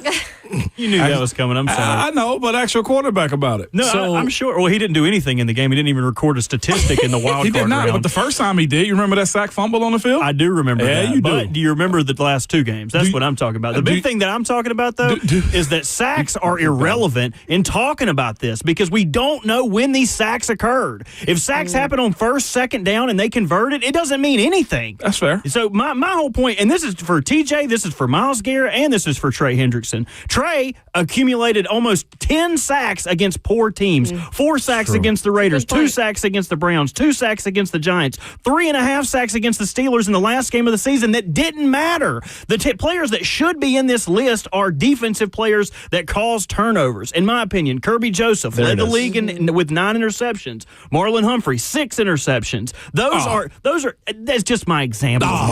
They both. Kirby Joseph is the biggest snub. So if that's the case, then let's talk about it then. TJ, 11.5 sacks, 6 forced fumbles on the season, too. Like at defensive end. Like that number ain't a small number when you're talking about effectiveness of getting to the quarterback. Absolutely not. And he did disappear at the end a little bit. And I know that the tape will tell that story. Right. And that's what people will go to with that. I think he was a bit snubbed last year in terms of winning it all. And I don't know if this is maybe more of a tip of a courtesy. Hey, you're in the mix. But yeah, I get the double teams and everything, Moan, absolutely. And it is a name that goes along with it. Like he's been so good for so long. Mm-hmm. I think you just put him in there because he's part of that defensive player. Oh yeah, he's definitely in the mix because of it. There's no pushback on that whatsoever. But here's the thing. The TJ, 40 solo tackles, 11.5 sacks, 6 forced fumbles. Myles Garrett, 40 solo tackles, 14 sacks, and 3 forced fumbles. To your point, Bert, he's more effective in what Myles Garrett was asked to do. Also, with having nothing on his record the last 2-3 games of the season, I think it's more impressive. I'm not disagreeing with you about Myles Garrett. I'm with you on the DBs, I think any of the defensive ends that were included in this should not have been included. We should work hard. Okay. I agree with Zach Bond. He led the league in tackles. 100%. An off-ball linebacker who got moved to middle linebacker and excelled in that role. Kirby Joseph and Patrick Surtain are the people that I think should have been on the list. Surtain, definitely. Surtain? Yeah, absolutely should be on that list. Zach Bond would be the best story. But again, it's not always about the best story. But he going from a special teamer, essentially they turned Luke Gifford into the best linebacker in the NFL. Yeah. That's basically what happened. A special teams ace that was always just on the roster for that. Other finalists, comeback player of the year. Do it. Yep, say it. It's between Joe Burrow, Sam Darnold, J.K. Dobbins, Christian Gonzalez, and Damar Hamlin. You're. Did you say that because of Hamlin? Yeah. J.K. Dobbins does it for me. I'd say Darnold. I say Darnold. Yeah, I know he crapped the bed in the last 2 games, but overall body of work. I was thinking of injuries, but yeah, that's who they've given it to more likely. Rookie of the year. See, this is the hardest one. Offensive rookie of the year, I think, is the one you can make the most cases for. Brock Bowers, Jaden Daniels, Malik Neighbors, Bo Nix, Brian Thomas Jr. I got to do Jaden Daniels. I have to because look what he got him to. And I understand that, but I listen to Coach Mack too. He has elevated his team as a rookie in the hardest position to play in the National Football League. That is tough to do, and he's done it. Yes, my first omission is probably Brian Thomas Jr. Losing team, can't get that one. That's the way the league is somewhat set that up. But he's a dog. Gonna have to watch him for a few years. Between Brock and Jaden, it's Brock Bowers. Brock Bowers. He's got a record. Yes, he broke a Mike Ditka record for receptions at tight end, and he did it with terrible quarterback play. Terrible quarterback play. I don't know, man. It's going to Jaden, though. No, I know. I know it's going to be Jaden Daniels. I mean, look, at this point, like, what was it between Kyler Murray and A.J. Brown when A.J. Brown lost out on it and it should have been him? Yes, absolutely. Like, we do this over and over. There is a quarterback bias in terms of NFL awards. Oh, sure. And it is very much a thing. I'm not it's going to be Jaden Daniels. It should be Brock Bowers. The fact that he broke Mike Ditka's rookie record for receptions by a tight end with Aiden O'Connell and Gardner Minshew throwing him the football. I mean, what are we doing, man? Like, the guy is a weapon. He is an absolute weapon. He was good. And he looks like he's got a mortgage and 4 kids already. Like, that guy is going to be so good. So fun to watch. Yeah. It's just hard to debate, like, he turned it around for Washington this year. He's a big reason why. Impact. I mean, he's a huge reason why. Offensive Player of the Year should be easy. Saquon? Yeah. Saquon. Got to be Saquon Barkley. MVP. You'd put him as MVP? Heck yeah. He broke numbers, and he did it in 16 games. There needs to be more respect put on the running backs in today's game than we actually have been. If anybody's going to do it, it is Saquon to me this year. And I get Josh, I get Patrick, I get Lamar also. If you're ever going to make this a fair league, I think Saquon deserves to win it. Mm-hmm. He was Bert? Yeah. I don't have any problem with that. But the problem is it's not going to be a fair league. I know. It's never going to be a fair league. It's never going to be a fair league for MVP because it's a story-driven award. It's never going to be fair comeback, offensive coach player of the year. You know what I mean? It's always going to be story-driven. The same reason Damar Hamlin, sure, he's having the best year of his career, but what did he come back from this year? Last year. He played last year. Mm-hmm. You know what I mean? In my opinion, they are just butthurt because last year they got Joe Flacco got comeback player of the year, and then everybody put out, those weren't the parameters for comeback player of the year. It's supposed to be somebody who wait, hold on, guys. So they put these dumbass rules out here. No. So they're going to throw him back in there to be like, just call it the Damar Hamlin Award. Mm-hmm. Just change the name of it, and then he can't never win it again. I'm not trying to disrespect what he went through. I'm just saying this is a stupid conversation at this point. We get it. The guy can play. We get it. So I always say I'll admit when I'm wrong with things. Absolutely. And when I talked to y'all here last year about Josh Allen, I was hesitant to say that he could elevate his team to get past a certain point. Yeah. I do believe he has done that. And yes, there's still more to go, but he improved on so much this year, including the biggest thing, taking care of the football. Just 6 interceptions the entire season. He has helped this team get to where it has got to. And I go back on what I said. I said, I'm very wrong now. I think he should win MVP. Also, by the way, there has been in those awards, no doubles. Like MVP got split with, was it Peyton and Tom and McNair? Yeah. Oh, McNair, yeah. They shared it. Nobody split these. We're speaking about end of the year awards. So Josh Allen's the overwhelming favorite now in Vegas to win MVP. Like, I don't understand. Like, all of Lamar Jackson's numbers are better. Yeah, and I get that. I don't understand. Like, what am I missing? I wouldn't be mad either. Yep. I know. It needs to be Lamar Jackson. It needs to. I mean, better completion percentage, more touchdowns, less interceptions, like literally in every possible category. Again, this is Lamar Jackson is better than Josh Allen. Let me give you this, like a damn here, bro, ass trophy. You know what I mean? Like it's like they're mad last year. It's like, oh well, Lamar didn't have better numbers than Josh Allen last year, and he won it. Dak Prescott should have won it. It was about the best stats. It's like just whatever, bro. Just have the trophy. Plus, the AP voted Lamar Jackson as the first team All-Pro quarterback, but then Josh Allen's the MVP. Like it just doesn't.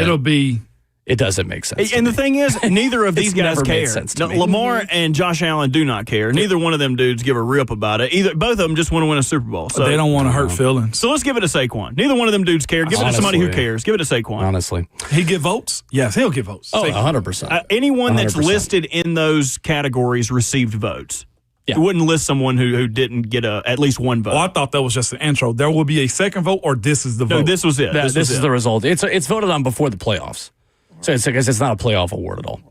615-737-1045. Highlights from Mike Borgonzi on the show earlier this morning. Coming up next.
9:02. Good morning from the 104.5 The Zone studios. I am Robert Walsh. Titans' new general manager Mike Borgonzi met with the media yesterday for his introductory press conference. I was asked about why he had faith in this organizational structure, that it would be a success. Mike had this to say. Yeah, where I came from in Kansas City, we didn't really see any structure. We all kind of worked together to make the best decisions for the team.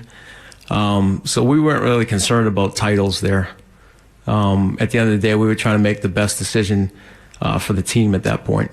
Mike Borgonzi making the rounds. Yesterday did 3HL in their 5 o'clock hour. Was on with RKW today at 7:20. If you missed either one of those interviews, you can check them out wherever you download your podcast at. Jags in a tough spot after releasing Doug Peterson earlier in the offseason. Now, yesterday, doubling back and releasing their general manager, Trent Baalke. It was reported Liam Cohen withdrew his name from the job after Tampa refused to move off Baalke in effort for John Spytek. Now, the Jags are looking for both a head coach and a general manager. And 104.5 The Zone extends its deepest condolences to those affected by the tragedy at Antioch High School yesterday, thinking of the Nashville community in these difficult times. For all your foundation repair and your waterproofing needs, you got to go to USSTN.com. Breaking news at once on your home for the Titans and the Vols. This is 104.5 The Zone.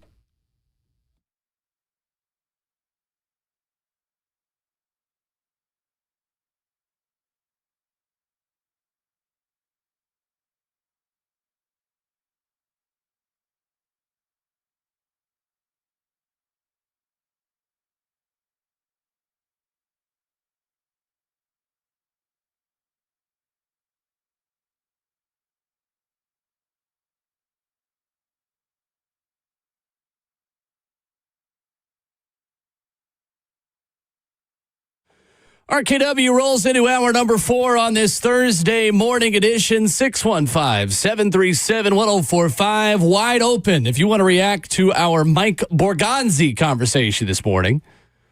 We're talking in the building today. It feels like you could almost yell Borgonzi like you do Yahtzee.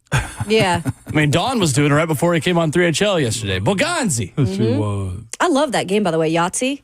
It was one of my favorites growing up. Yeah. Never played. Y'all ever rolled? You ain't never played? Have you ever rolled Yahtzee I before? feel like you would have been a great Yahtzee guy. I was in the corner shooting dice in the bathroom. It's pretty much the same thing. It's true, it pretty is much about the That's same. literally what it exact is. same thing. So that's why I'm surprised you didn't play it. Can we fade the dice? Can we do all that too? No, you can't fade the dice. I guess you're right. What's the We're best? over here trying to play Old Maid. Ramon's like, I only played spades. What's the best game? Like the game that you are best at? Uno. Okay, well that's just luck. So Oh, it ain't. okay. Ramon's like, not what I'm war. playing. He's like, I'm very good at war. Like, You want to go sad? What game am I good War. at? Solitaire. Nobody Right? wants to play with me. That's sad. I would say, like, what are all I played so many. You know what I wish I was good at? My grandpa and I played dominoes. He was so good in terms of dominoes, but I was not good. One thing I was good at, Candyland.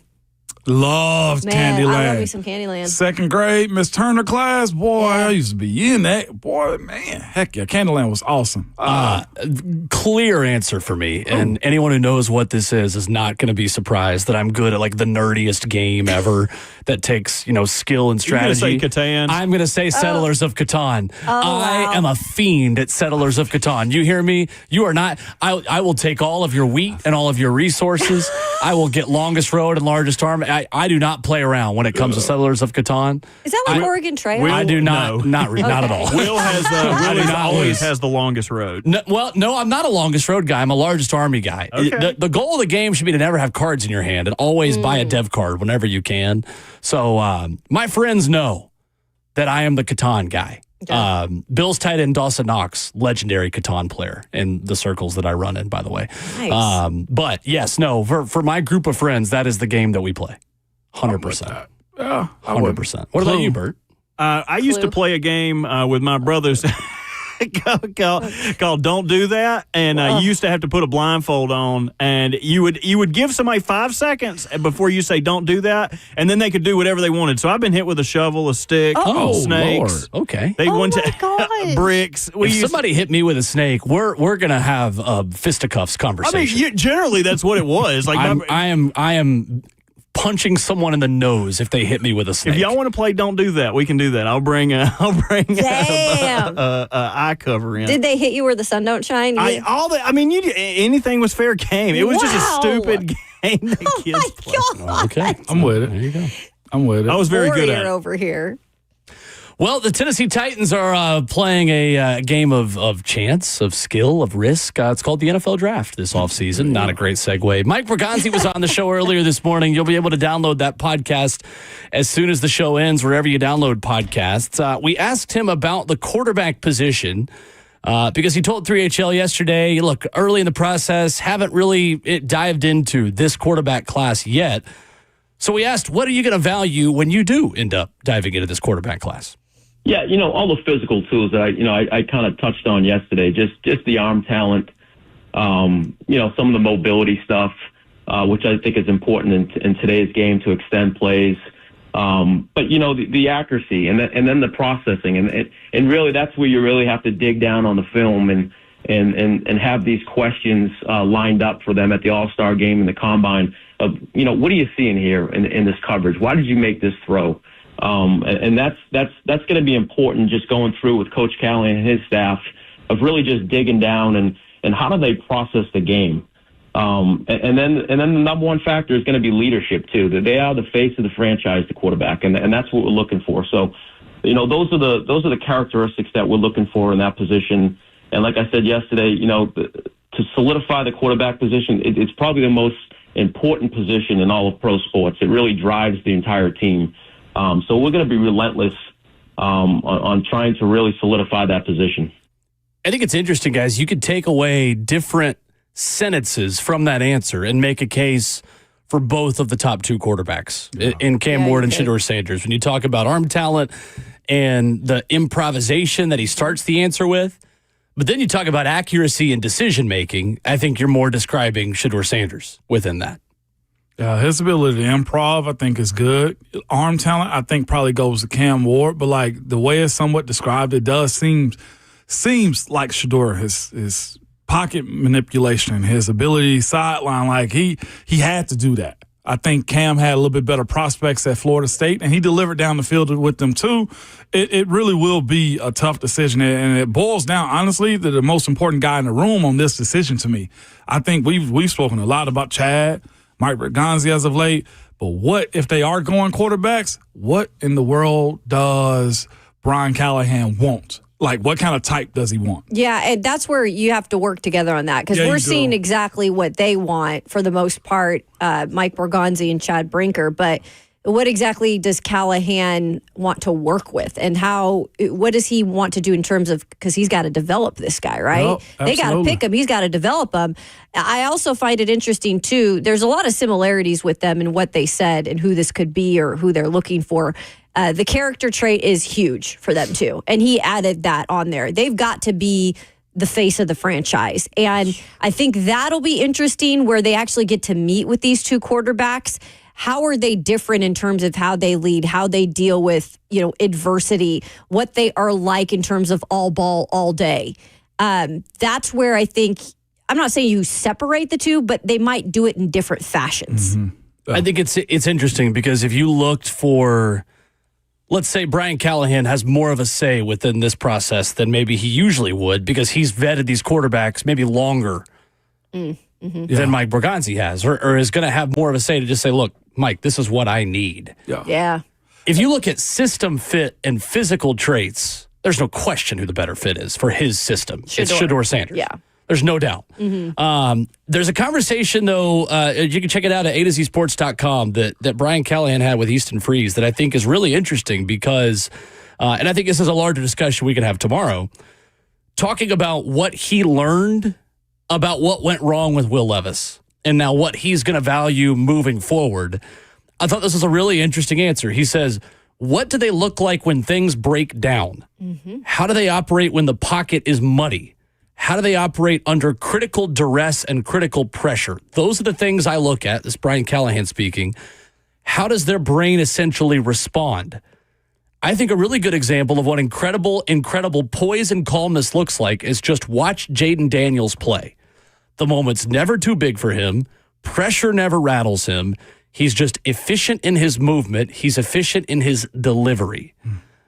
And I think that's Brian Callahan, again, speaking to Easton Freeze at AtoZSports.com. That's something that goes beyond system. And you talk about it being a neck-up position, quarterback, what Chad Brinker told us yesterday.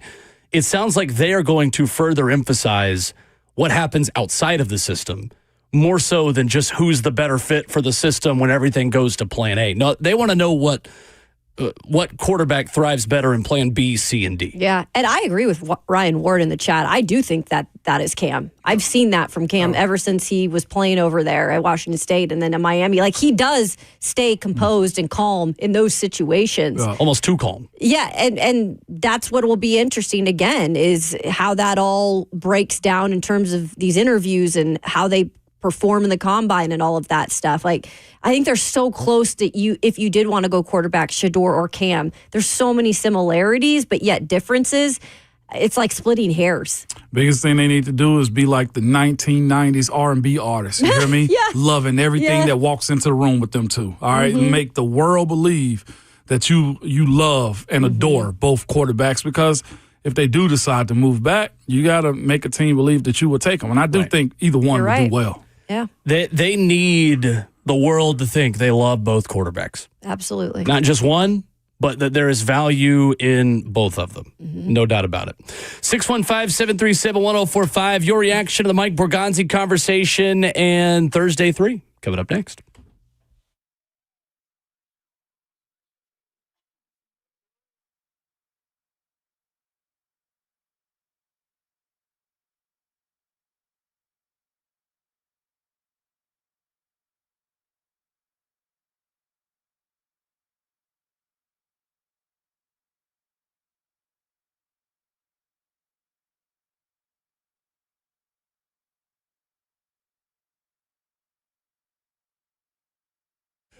It's Ramon Foster for Hiller Plumbing, Heating, Cooling, and Electrical. Man, they've been in business since 1990 and are family owned and operated too, man.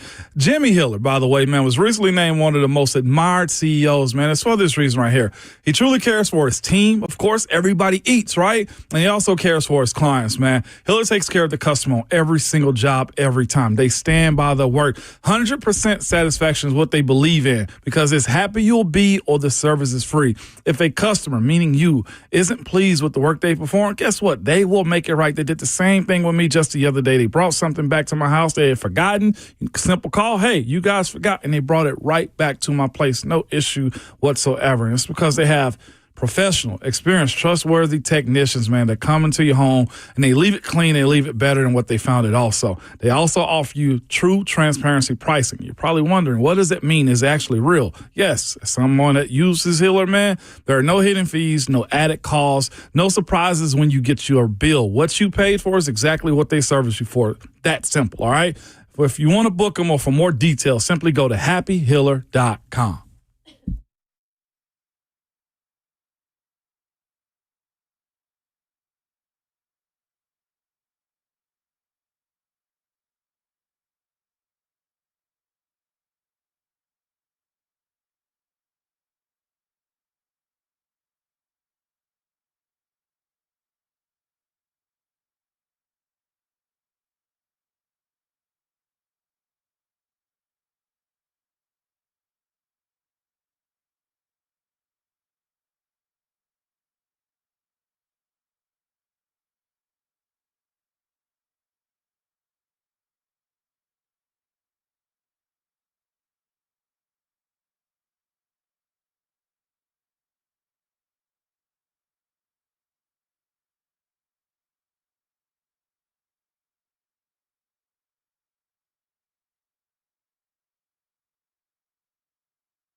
RKW 104.5 The Zone, hour number 4 on your Thursday morning commute. Or if you're just settling into the office, you got us popped up on 104.5 The Zone TV. Make sure you hit the like button and subscribe to the channel while you are there. So many of you have been introduced to Zone TV. Numbers through the roof the past couple of weeks. We appreciate you as news has broken, and we invite you to like the channel because it's free to you.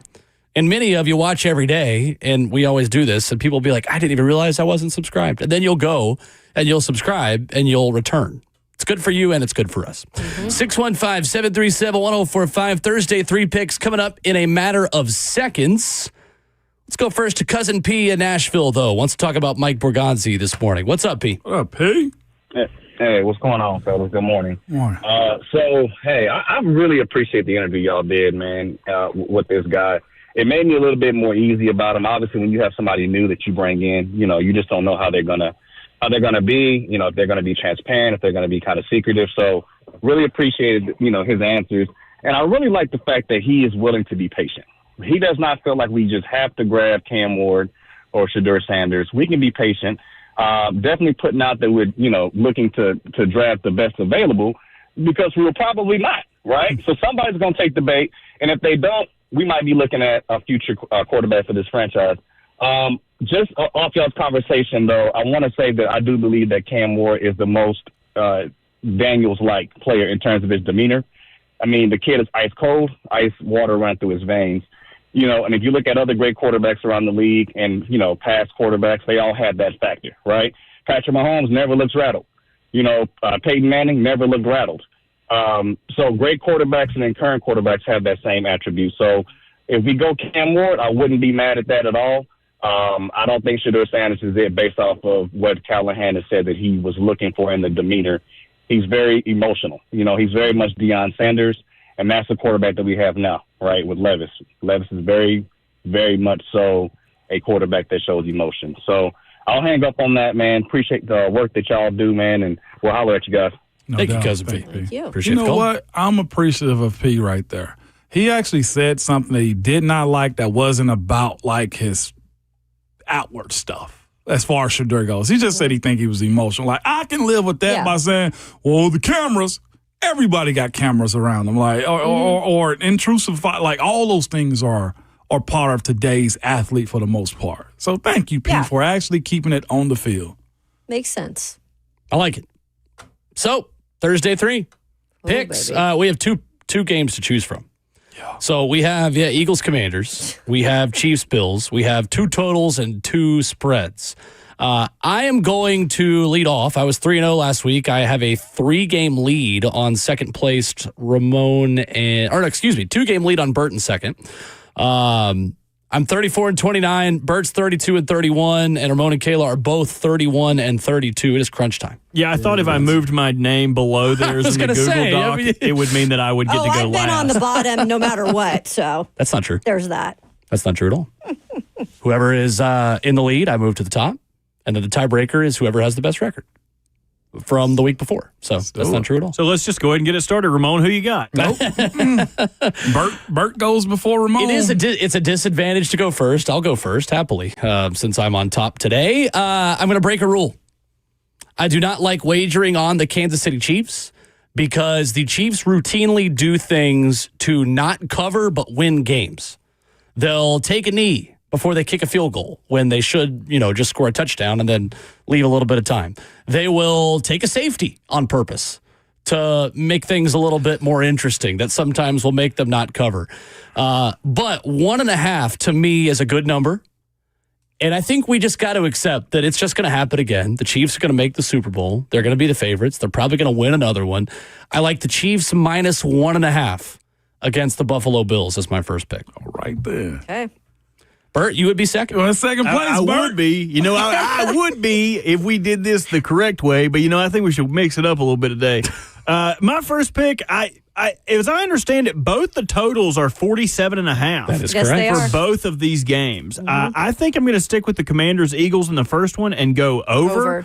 It looks like Kayla's doing the same thing. I just don't really trust either one of their defenses to shut the other team down.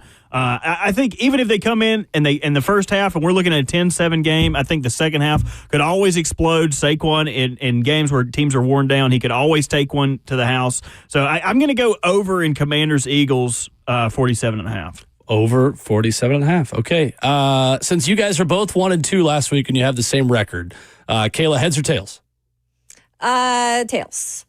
It is tails. Would you like to go next or go last? I'll go next because I'm going exactly the route that Bert just went. If I'm going to have to take over or under in one of these games, I definitely am going with the over with the Commanders and Philadelphia Eagles. That's at 47.5, like you said. That is correct. If I was going to pick between those two, I feel more confident and more offense in this game. So, yeah, give me that.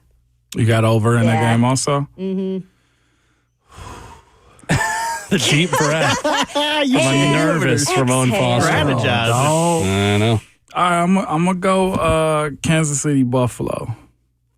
Okay. I'm taking the over because I don't think you can stop the scoring as much as they want to play around with Josh Allen. Mm-hmm.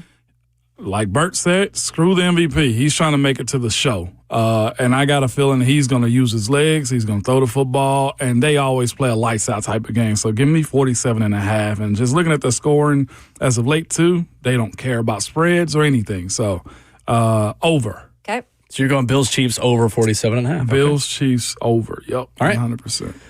Circling back to my second pick, I am also going the over in Eagles Commanders. And you look at both of these teams, I do not think Washington is capable of stopping Saquon Barkley enough to win this game. They're going to have to do something they've not done this year in order to win it. I'm confident in Jaden Daniels' ability to score and to lead Washington to a lot of points. I am also confident in Saquon Barkley right now, who is averaging 162 rushing yards in the 2 playoff games. That is the most by a player in a single postseason in NFL history with a minimum of 2 games. You look at what Jaden Daniels has done on the other side, becomes the 6th rookie quarterback to start a conference championship game. He is the first rookie QB to have multiple playoff games with multiple passing touchdowns. And his 116.2 playoff passer rating is the best by a rookie quarterback in a postseason in NFL history. 34 points per game in the playoffs for Washington. I like the points in that game. I like over 47.5 as well. Okay. Robert Walsh. Hey, Ramon. He's making all sorts of noises over here. I turned my mic off, He though. turned his mic off. I was going to say, I kind of want him on. That's smart. This is We can great. hear it. The listening Great audience drama. can't. That's great. I'm also going to go over in Bills and Chiefs. I think this weekend is set up to where everyone is going to have to score, and it's going to be a big scoring game. If Josh Allen's down, they're going to be slinging the ball. If Patrick Mahomes is down, they're going to be slinging the ball. It would not surprise me to see this be a 27-24 game that would get everybody happy. So I'm going to go over in the Bills and Chiefs. Okay. Nice to be the first person to throw that down on paper. Go ahead and chisel that out of our slate. You're the second one. Oh, yeah. Oh, am I? I wasn't trying to aware. jump the You ain't line slick. right there. I wasn't aware. You ain't slick. Kayla, your second pick. So I am going to go to the Washington Commanders Philadelphia Eagles game again in this one, but I am going to stick with what has helped me win this season, even if it's just one win in a week. It's been the Washington Commanders, and not saying that they will win this game, but in this season alone, they are 12-6-1 against the spread. In the last 7 games, they are 5-2 against the spread. 6.5 to me, just the way that they've surprised teams this year, the composure that Washington Commanders quarterback Jaden Daniels had in a game that it's been difficult for opposing teams to go to Detroit, and they were able to do what they did. I don't think anything shakes this guy. And I have a confident feeling that they'll at least cover. So give me, or buck against the spread here. So give me plus 6.5. There you go. Yeah. Commies, plus 6.5. All right. Ramon? All right. This is where the rubber meets the road, y'all. Sunday, temperature, high of 39 in Philadelphia. Overcast. Okay. No rain, precipitation in the air as it pertains to this one, which means the ground will be good to be able to get after Jaden Daniels. I'm with you, Kayla. You've been riding the Washington wave for a while. But if I pick and you pick, that means we both are riding or walking this treadmill. Damn! There's only room for one on this treadmill, Kayla. It will not be me. I was going to go under. I was thinking to myself, Mo, you got to go under. I had it as Washington, Philly over. Then you two decided to go over first. 3. You did it too? I also took Eagles Commanders over 47.5. Bunch of jokers, you, okay? Whew. I'm going to actually make a pick. I'm done bloviating on this, okay? I'm done. With that being said, I think the veteran team that they have, the offensive line that they got, and the fact that Jalen Hurts somewhat got called out afterwards by, I forget who it was in the postgame that was interviewing them. It's like, what are you going to do? I think he shows up this week. AJ still didn't get on last week the way I thought he would. Yeah. NFC Championship game, give me the -6 Philly. Okay. I think when good means good. No. Yeah, 6.5. 6.5. Who the hell setting these lines, man? FanDuel Sportsbook is setting. I just decided to go there, so I was on par with everybody. The thing is, it's probably about to move down. Like, if you that is the funny part of this, is that if you want that number, and like if you're listening to the sound of our voice, wait a day, because it's probably going to go down to 5.5 even later today. But for the sake of this show, it's 6.5. Do we move live bets then? Do we move the live line? That's not the way it's been all year. Because right now, if you look, here's a pro tip for the people. Right now, -6.5 for the Eagles is -102 odds. For the Commanders, there's more value in betting on Washington. It's -120 for the +6.5. 70% of the bets, though, out there are on Washington, which suggests you want to be on Philly.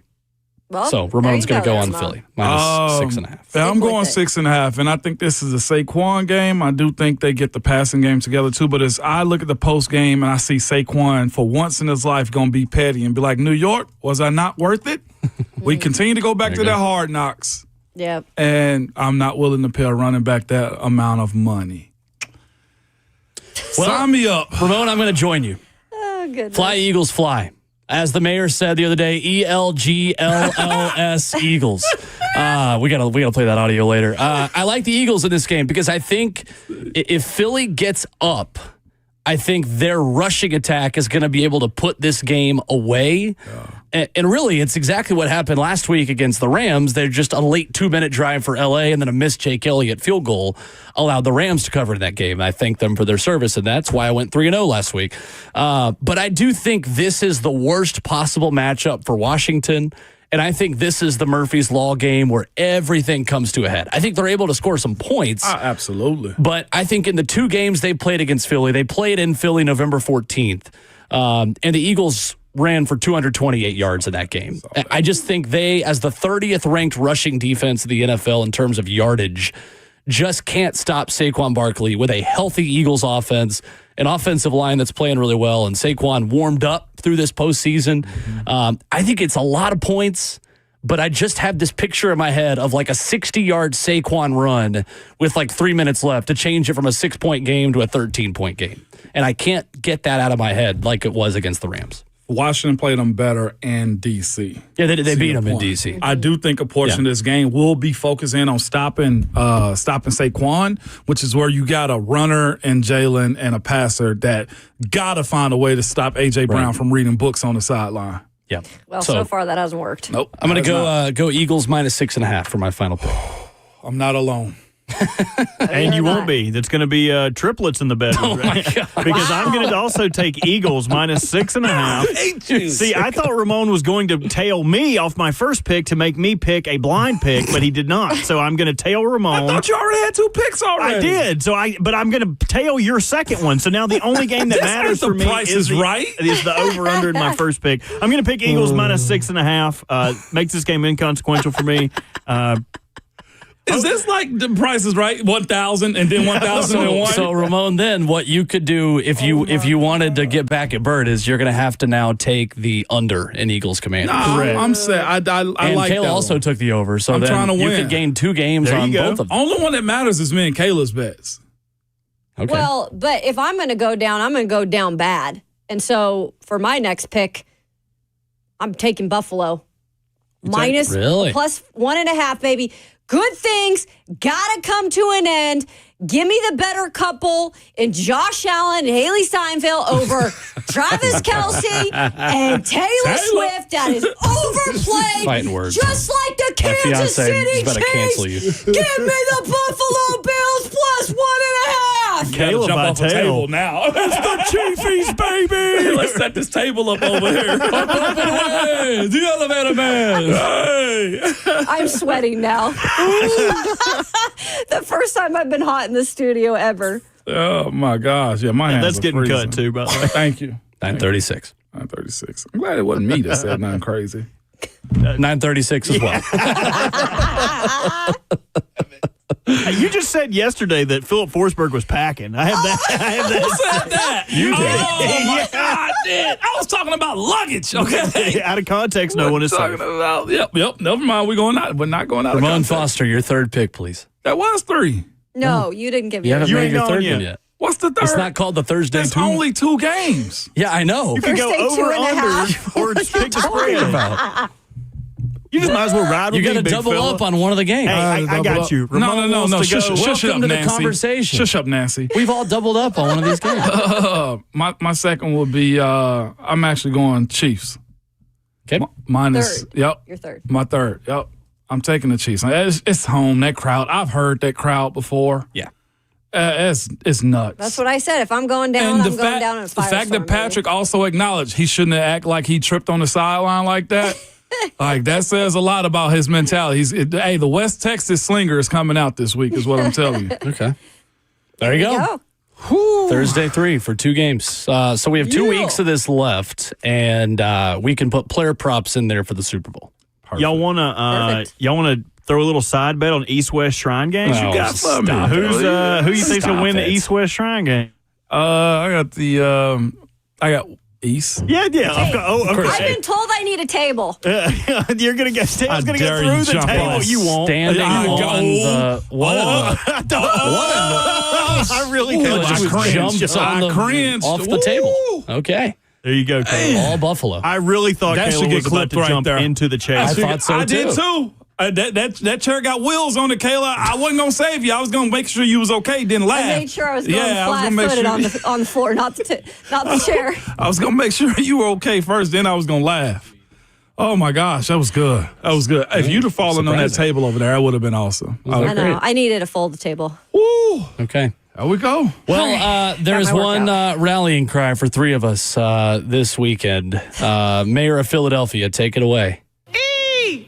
Oh, The Eagles. Let's go, Bird. The Philadelphia Eagles. Oh no. The pick for 3 of us this weekend. If they paid attention more to the show Abbott Elementary, they know that the educational system in Philly was messed up. Shout out to my girl Quinta, man. Coming up, final call for phone calls 615-737-1045 as we wrap up the show next. ELGSES Eagles! Let's go, Birds!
RKW wrapping up the show this morning on 104.5 The Zone. If you missed our discussion with Tennessee Titans General Manager Mike Borgonzi, it is available wherever you download podcasts. And while you are there, hit the subscribe button, Apple Podcasts or Spotify, what we recommend. God bless the Jacksonville Jaguars. As bad as things are for your football team and your life, the Jags always have it worse. Firing Trent Baalke yesterday after a 2-week search for head coach essentially warranted a bunch of candidates that are like, yeah, we don't want to work with that guy. How do you get, like, you didn't like talk to other league sources? Like, you're not in the same fraternity as all the other owners that, you know, or GMs that can be honest with you about the job that they think you're doing. You're not even self-aware. Yeah, it's got to be that side of it. Like, you got people actively pulling themselves out of the running for this job. That's insane to me. I don't know a whole lot about Trent Baalke where I'm just like, okay, how bad has he messed it up? But clearly the word is out. Tell us how bad. I just didn't see it being this bad. Like, you can't get good candidates to come in because they know the guy that you got running it is a problem. And not just that. You wait late into the process of hiring to actually decide that he is the issue. So now you've lost out on guys that may have wanted to work with your quarterback, may have actually wanted to be in Jacksonville. And the pool now is You're way behind. Not even that. You're way behind the gun in terms of the coaches. But also now you got a GM you got to hire. And but that also is set up in place to where now Senior Bowl, Combine, like all of those things are out of place right now. But that seems like a really bad situation. Y'all want to hear a funny rumor that I read on Reddit yesterday? Please. If you look at the Jaguars' drafting history, they have not, since Trent Baalke was there, they did not select a Michigan player that was coached by Jim Harbaugh because of their breakup when he was with the 49ers. He did not want anything to do with Jim Harbaugh, and I saw a bunch of Jaguars fans saying, well, hopefully we can draft like good Michigan players because Trent Baalke's not prejudiced against them for being associated with Jim Harbaugh. Are you serious? I did not do extensive research to call BS on this or not. But, I mean, the Jets guy had his kids talking about Madden ratings. Like, I think the more the NFL allows us in their locker rooms and buildings, the more we're going to realize they're a lot like us. Yeah, they're just like us. They're just like us. They're just like us. Also great guys. So Trent Baalke joined the Jags in 2020 as director of player personnel, promoted to GM after Shad Khan fired Dave Caldwell that November. All this comes yesterday as Liam Cohen had said no thanks to their job. I wonder if this just means they go back to Liam Cohen and make him say no. Yeah. Like, all right, well, we fired a GM. This is how badly we want you. Or if Liam Cohen's made his mind up at this point. Because that's clearly a big promotion. You're going to a head coaching spot. Absolutely. I mean, I feel like it's hard for anybody to turn down head coaching jobs in the NFL. No doubt. So you're onto something. Okay, so I did a little digging. The whole reason that they passed on Aiden Hutchinson and went with Trayvon Walker, not the whole reason, but Jags fans are alleging that he did not want to draft a Michigan player. Give me a break. Oh my goodness. He did not draft a Michigan player from 2020 until he was released. So 5 drafts where he didn't get to draft one? I believe it. Yep. Dude, sign me up. I believe it. On. It's just is what it is at this point. All right. And then on top of that, we want to talk about like PR and optics. Like, not only this situation and how you run your team, but they also have had a guy that was pretty much gambling with house money. Like, that news still is out there too. Like, that guy's in prison right now. Mm-hmm. Like, he's using FanDuel accounts and stole, I think, what was it, almost like $22 million from them? Yep. They got to get they need to clean house. Yep. They have to. Well, good thing his Premier League team's playing really well. Fulham has been outstanding this season for Shad Khan. He's got that going for him. That's his baby. That new renovation at Craven Cottage, I mean, it is gorgeous out there on the Thames. Well, that's the other thing, Will. Speaking of renovation, London, they're also putting a lot of money. It's not a brand new stadium, but they're putting a lot of money into their new stadium to come in terms of renovating it. He's got cash. And it's like he is rich. But it's funny because it's like we talk about all the things that are going on with the Titans and how they're building this new stadium too. It's almost like they don't even think about it there. They're like, oh, new stadium coming, no pressure. But we'll just keep doing what we do and jag it. On this side of it, from a player perspective, it sucks though, considering like you're a pawn in their game right now. That's the only thing that gets me with it. Is like, yeah, there's gonna be expectation that they're gonna put a team together that you hope gonna win. And a lot of these guys, man, are in a spot to where, again, I've said time and time again, like, there are bad coaches. There's clearly bad GMs in this league, too, that make players worse, too. Like, Trayvon Walker, he could be a good player. They got a lot of high-quality picks down there, but they have not done the right things to get that team above board at all. It's dysfunction at the top. It's got to start. I mean, it does have to start from the top. Yep. One of these days, I'm just going to add in headlines of like things I'm reading during the show sometimes. Like talk about like Borussia Dortmund going after Alexander Zinchenko and just see if y'all notice. Like I'm just going to so dry just come in with like a random soccer headline and just see who's ready to play ball. I might not know. Because the amount of things that I read during this show sometimes. I know. I always hear you tell Bert in your ear. Well, I don't hear it, but I know you're saying something to him. In terms of a tweet. I don't care what they say. We don't have to fight in the parking lot as soon as it get warm outside. Perfect. Well, why just not do it in the cold?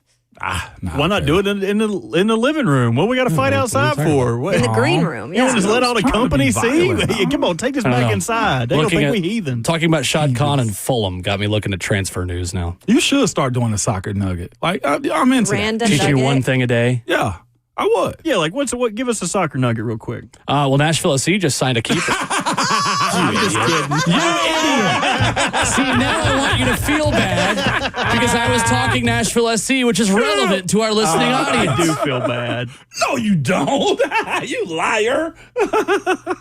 Give us the truth. Brian Schweik signed from the Spain's La Liga 2 for the 2026 MLS season. Nashville SC training camp getting started.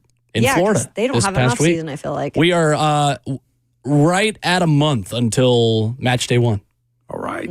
A month from yesterday, Nashville SC begins the season. Yes. February the 22nd. We've had this discussion, Moan. They don't really have a lot of time I'm off. going to start sprinkling in headlines to make you pay attention to these things. I'm coming to a game this year. How about the first kick? Are you still on for that? And they ain't going to let me do it. It's just like the Predators not going to let Ron put people over there. Put his chest on the window. I know people at both places. I know Ron make put his it chest on happen. the Never window. say never. They won't let him put his chest on the window, man. And I've been trying to get Bert's. What do them call them? Zamboni. Bert's Boney, man. Bert's Boney. Bert's Boney. Yeah, or get Borgonzi on it. Borgonzi's Boney. Ooh, and I bet he's a hockey fan because he's from Mass. They'll put him on it, man. They ain't never going to let me drive Bert's Boney. Man, Let's bring you it up drive to the him boat. next time. That's all I'm saying, Let me drive the Boney. Yeah. Okay, Kodak, Bert.